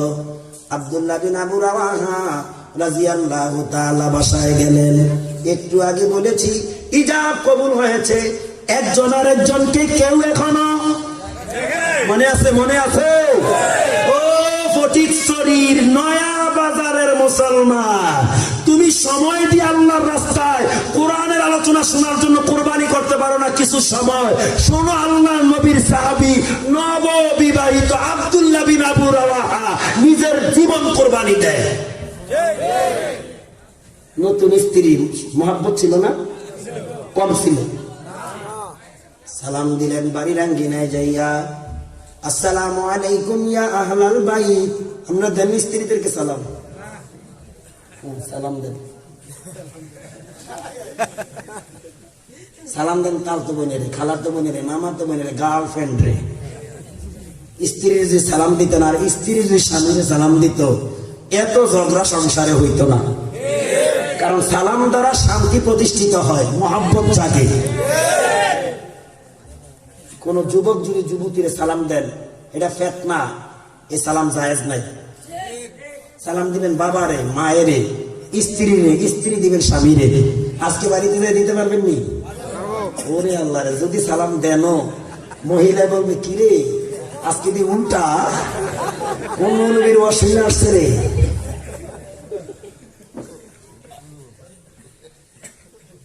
হযরত আয়েশা রাদিয়াল্লাহু তাআলা আনহাকে আল্লাহ রাসূল আগে সালাম দিতেন। হযরত আয়েশা রাদিয়াল্লাহু তাআলা রাসূলকে আগে দেওয়ার চেষ্টা করতেন। আয়েশা বলেন, আমি আমার পয়গম্বরকে সালাম দেওয়ার জন্য আমি প্রস্তুত নিচ্ছি, এর আগে রাসূল আমাকে সালাম দিয়ে দিয়েছেন। সালাম দিলেন, নবকণ্ঠে সালাম শুনিয়া বিবি ঘর থেকে সালামের জবাব দিলেন, সাদরে গ্রহণ করার জন্য প্রস্তুত। সুবহানাল্লাহ। আব্দুল্লাহ বিন আবু রাওয়াহার গায়ে তখন কি যুদ্ধের শ্বশুর বাড়ির পোশাক নয়, জেহাদের সাজে সজ্জিত। আব্দুল্লাহ বিন আবু রাওয়াহা বললেন, বিবি রে, বড় স্বপ্ন ছিল দাম্পত্য জীবন গড়ব, ভাগ্যের পরিক্রমা। What is lotted cannot be blotted. at-taqdiru la yaruddu, ভাগ্যের লিখন। মারহাবা বলেন। তুমি জানলে অত্যন্ত খুশি হবে, আল্লাহ রাসূল আমাকে মোতার ফিল্ডের 3 নম্বরের সেনাপতি ঘোষণা করেছে। আব্দুল্লাহ বিন আবু রাওয়াহার স্ত্রী শুনে বললেন, আলহামদুলিল্লাহ। দেখো আমার গায়ে যুদ্ধের পোশাক, আমি এসেছি রাসূলের ইজাজতক্রমে তোমার কাছ থেকে বিদায় নিতে, আমাকে বিদায় দাও। তিনি বললেন, বিদায় আমি দেব, তবে বিদায়ের আগে আমার একটা আবদার। কি আবদার? স্বামী হিসাবে বিবাহের পরে আপনার কোনো খেদমত আমি করতে পারিনি, আমাকে একটু চান্স দিবেন। আপনি জেহাদের সেনাপতি 3 নম্বরের, আমার কপাল, আমার কিসমত ভালো, আমি 1 পেয়ালা শরবত বানাবো, এই শরাবটা আপনাকে পান করাবো। এই শরাবের পাওয়ারে হয়তো যুদ্ধের ময়দানে আপনি আরো উৎসাহ উদ্দীপনায় জেহাদ করতে পারবেন, অস্ত্র চালাতে পারবেন। আর যদি এই খেদমতটা আমার আল্লাহ কবুল করে, তাহলে এটা আমার জন্য নাজাতের উসিলা হয়ে যাবে। যেমন স্বামী এমন স্ত্রী। আব্দুল্লাহ বিন আবু রাওয়াহা সম্মতি প্রকাশ করলেন। এরপরে বললেন আরেকটা আবদার। তিনি বিচলিত হয়ে গেলেন, কি আবদার জানি? দেখে বলে, স্বামী হ্যাঁ আমার, অন্য কোনো আবদার নয়। আমি জানি আল্লাহ রাসূলের সাহাবারা যুদ্ধের প্রস্তুতি নিয়ে খিমা থেকে, তাবু থেকে, অবস্থান থেকে যখন বেরিয়ে যায়, তখন বাহির হবার কালে যে দোয়াটা করে আল্লাহ সেই দোয়া কবুল করে, গ্রহণ করে। আপনি হলেন যুদ্ধের সেনাপতি, আমি হলাম সেনাপতির স্ত্রী। আপনার পক্ষ অবলম্বন করে আমি একটু দোয়া করব, আমার দোয়ায় আপনি আমিন আমিন বলবেন। যদি আপনি আমিন বলেন আল্লাহ তা গ্রান্টেড করে নিবেন। আব্দুল্লাহ বিন আবু রাওয়াহা এত আলাপ, এত ট্যালেন্ট, এত অভিজ্ঞ সম্পন্ন সাহাবী ছিলেন। তিনি সাথে সাথে বললেন, বিবি রে, তোমার দোয়ার শর্তগুলা যদি আমার মনস্রত হয় আমি আমিন বলবো, নচেত বলবো না। দোয়া করলেন, আয় পরমার দিগার, আজকে বর্তমান বিশ্বের এখন না আগের ওই সময় বিশ্বের সবচেয়ে বড় পরাশক্তি ছিল রোমান শক্তি। ওই রোমান সৈন্যের সংখ্যা সেদিন মোতার ফিল্ডে ছিল 1 লক্ষের ঊর্ধ্বে। কি হুজুর?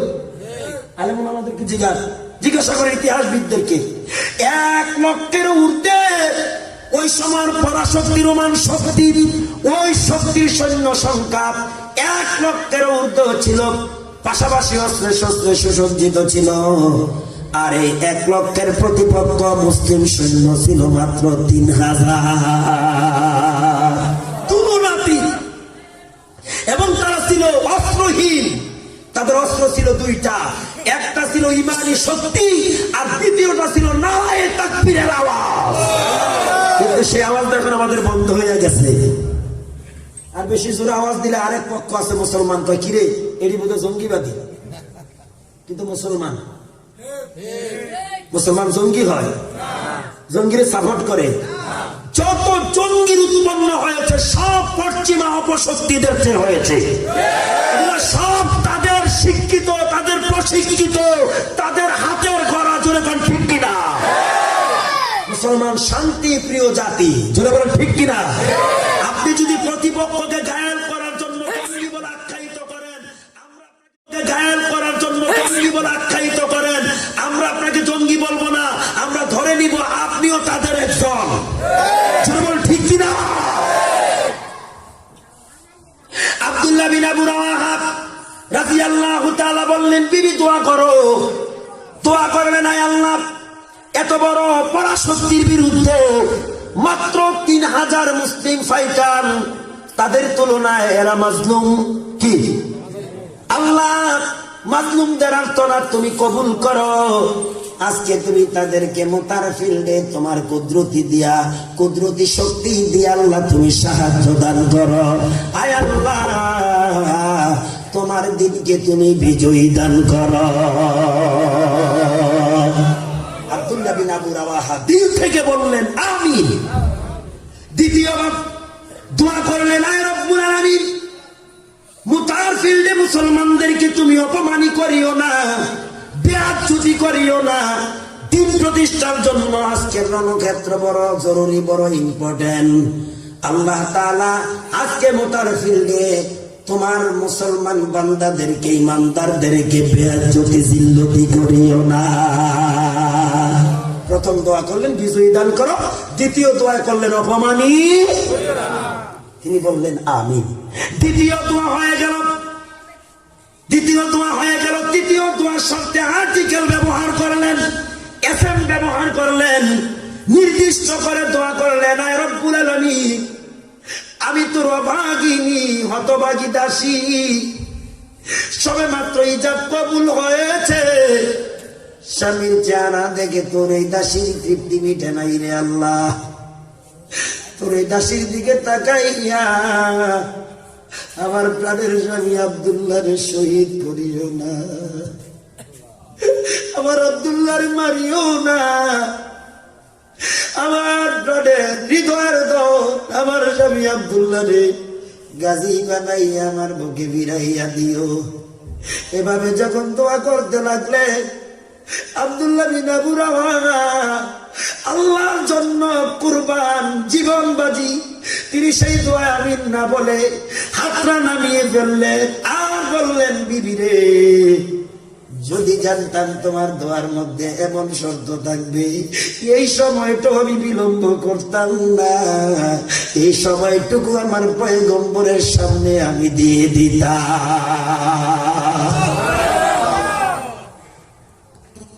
দেখে বলে, বিবি, আমাকে দেখার তোমার এত আবেগ অনুভূতি যখন পেশ করেছো, অপেক্ষা করো রে। মুতার ফিল্ডে প্রথম সেনাপতি, দ্বিতীয় সেনাপতি শাহাদাতের পর তৃতীয় সেনাপতির পালা আমার। আমিও শহীদ হব, কারণ আমি আমার নাকের ডগায় জান্নাতের সুঘ্রাণ পাইতেছি।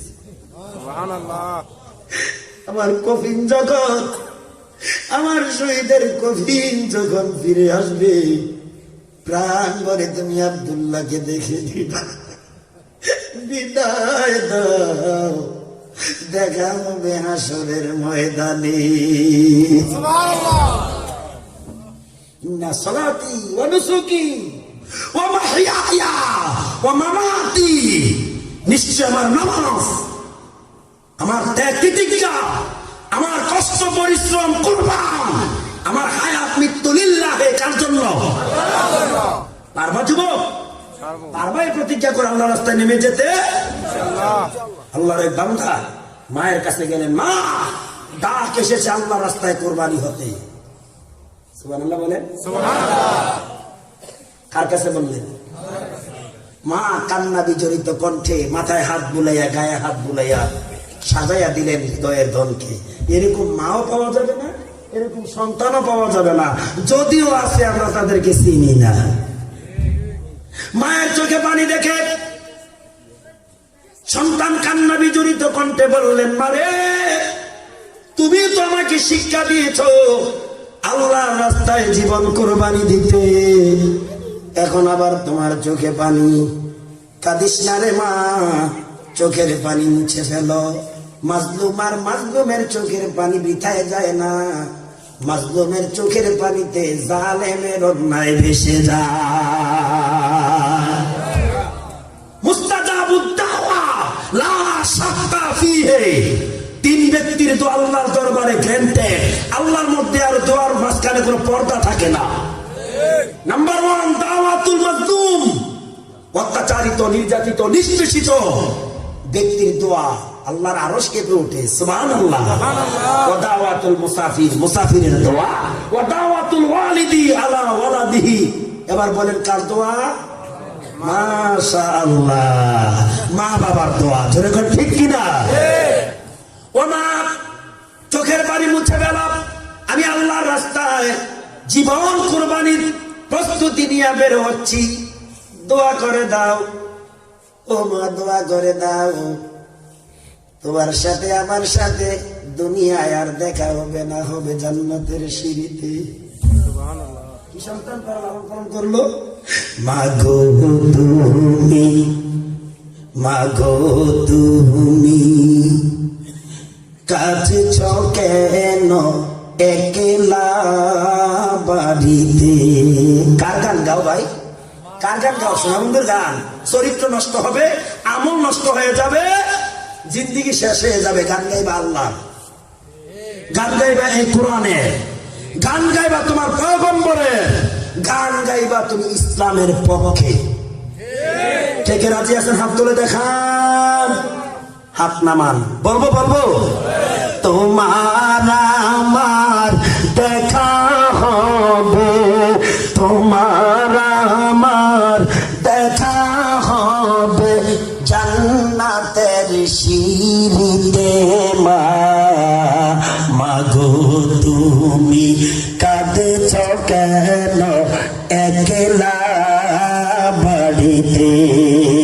তোমার ছেলে মিশে আছে মিছিলে মিছিলে, খোঁজে নিও তুমি তারে শহীদি সেই দলে। মা, শহীদি সেই দলে, ঝাপসা চোখে খোঁজে নিও, ঝাপসা চোখে খোঁজে নিও আমায় ওই সারিতে। মা, মাগো তুমি কাঁদেছ কেন একলা বাড়িতে? বলেন আলহামদুলিল্লাহ। তুমি তো মা শিখিয়েছিলে শহীদরা মরে না, তা দিতে মাগো অভিমান করো না মা, অভিমান করো না। তোমার আমার দেখা হবে মাগো,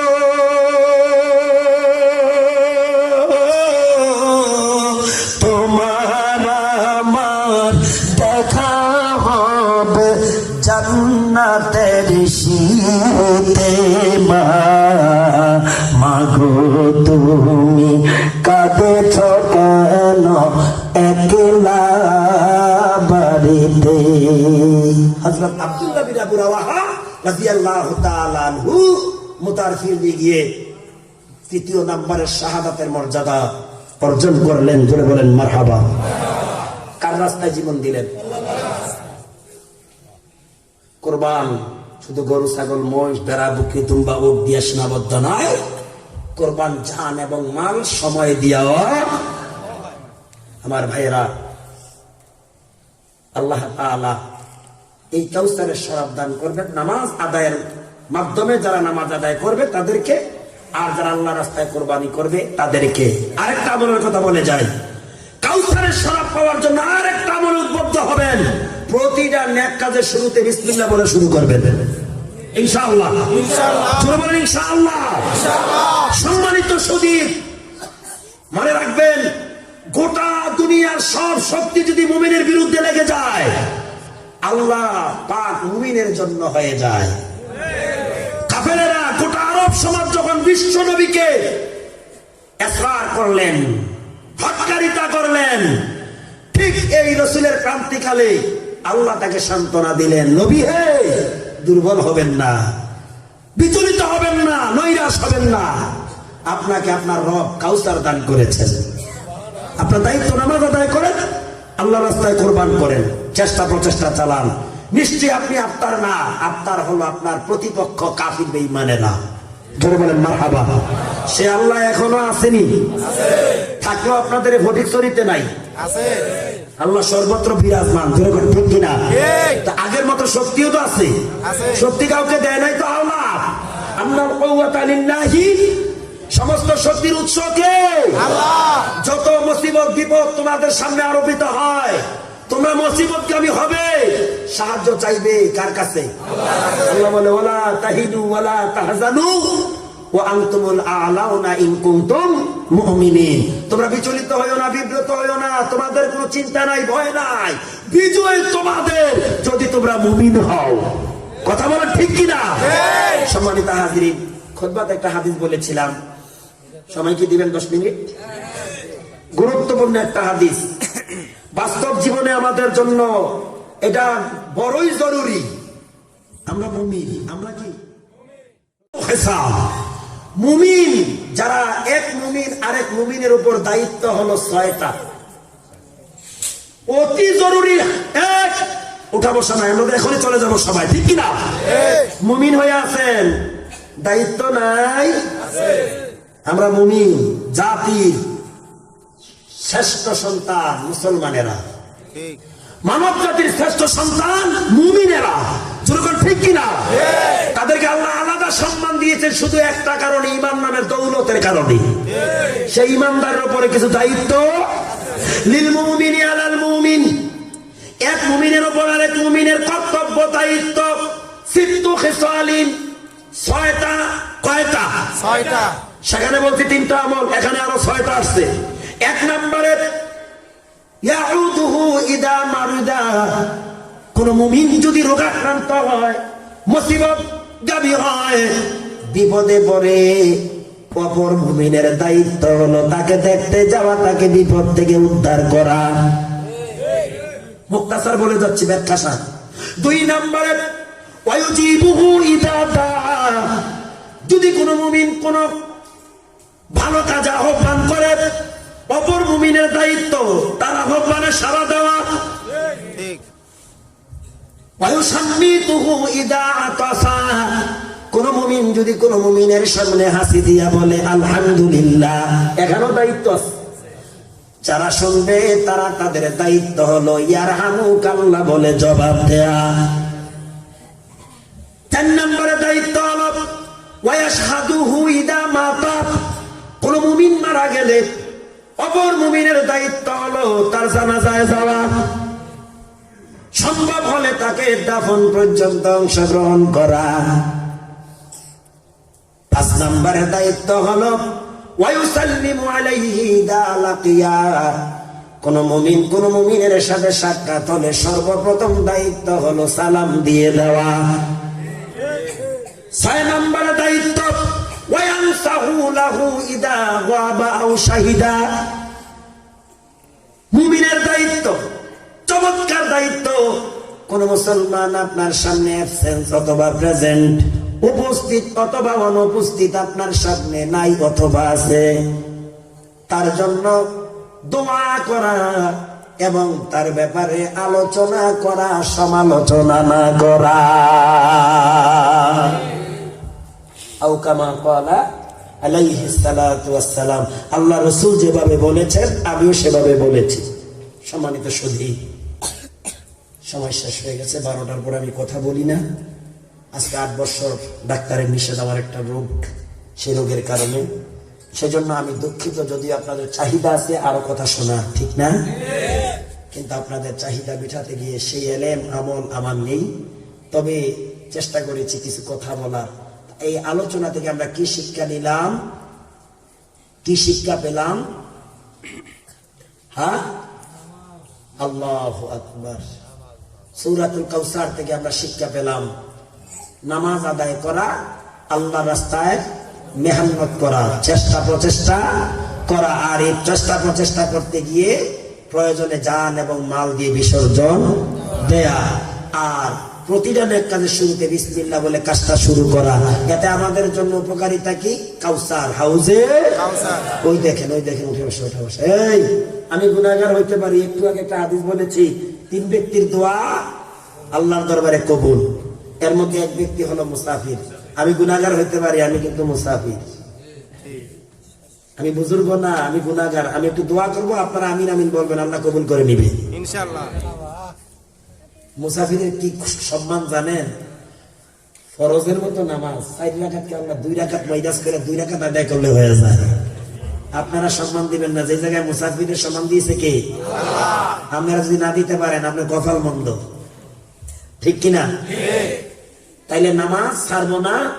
আর ইমানের প্রতি চেষ্টা অনুযায়ী সক্ষমতা থাকলে কি করব? মেহনত, পরিশ্রম, জান এবং মাল দিয়ে প্রতিটা কাজের শুরুতে বিসমিল্লাহ মনে থাকবে তো? এই 3টা আমলে কাউসারের শরবত ফ্রি। আল্লাহ কবুল করেন, আমিন। শেষ যে হাদিসটা বললাম, মুমিন হিসাবে অপর মুমিনের উপর আমার দায়িত্ব আছে। কয়টা? 6টা। আদায় করবেন তো ইনশাআল্লাহ? আল্লাহ কবুল করেন, আমিন। পাশাপাশি মাঝখান দিয়ে বিভিন্ন বিষয়ে আপনাদেরকে আমি অনুপ্রাণিত করার চেষ্টা করেছি। সর্বোপরি কথা হলো মানব জাতির হেদায়াতের উপকরণ হলো আল্লাহর কোরআন, ঠিক কিনা? রাসূল বলছেন কোরআন সহ রাসূলের সুন্নাহ, এই 2টা বস্তুর উপর যারা লাজেম থাকবে লাল তাদিল্লু, জীবনও তারা গোমরাহি হবে। এই 2টা বস্তুর উপর আমল করবো ইনশাআল্লাহ।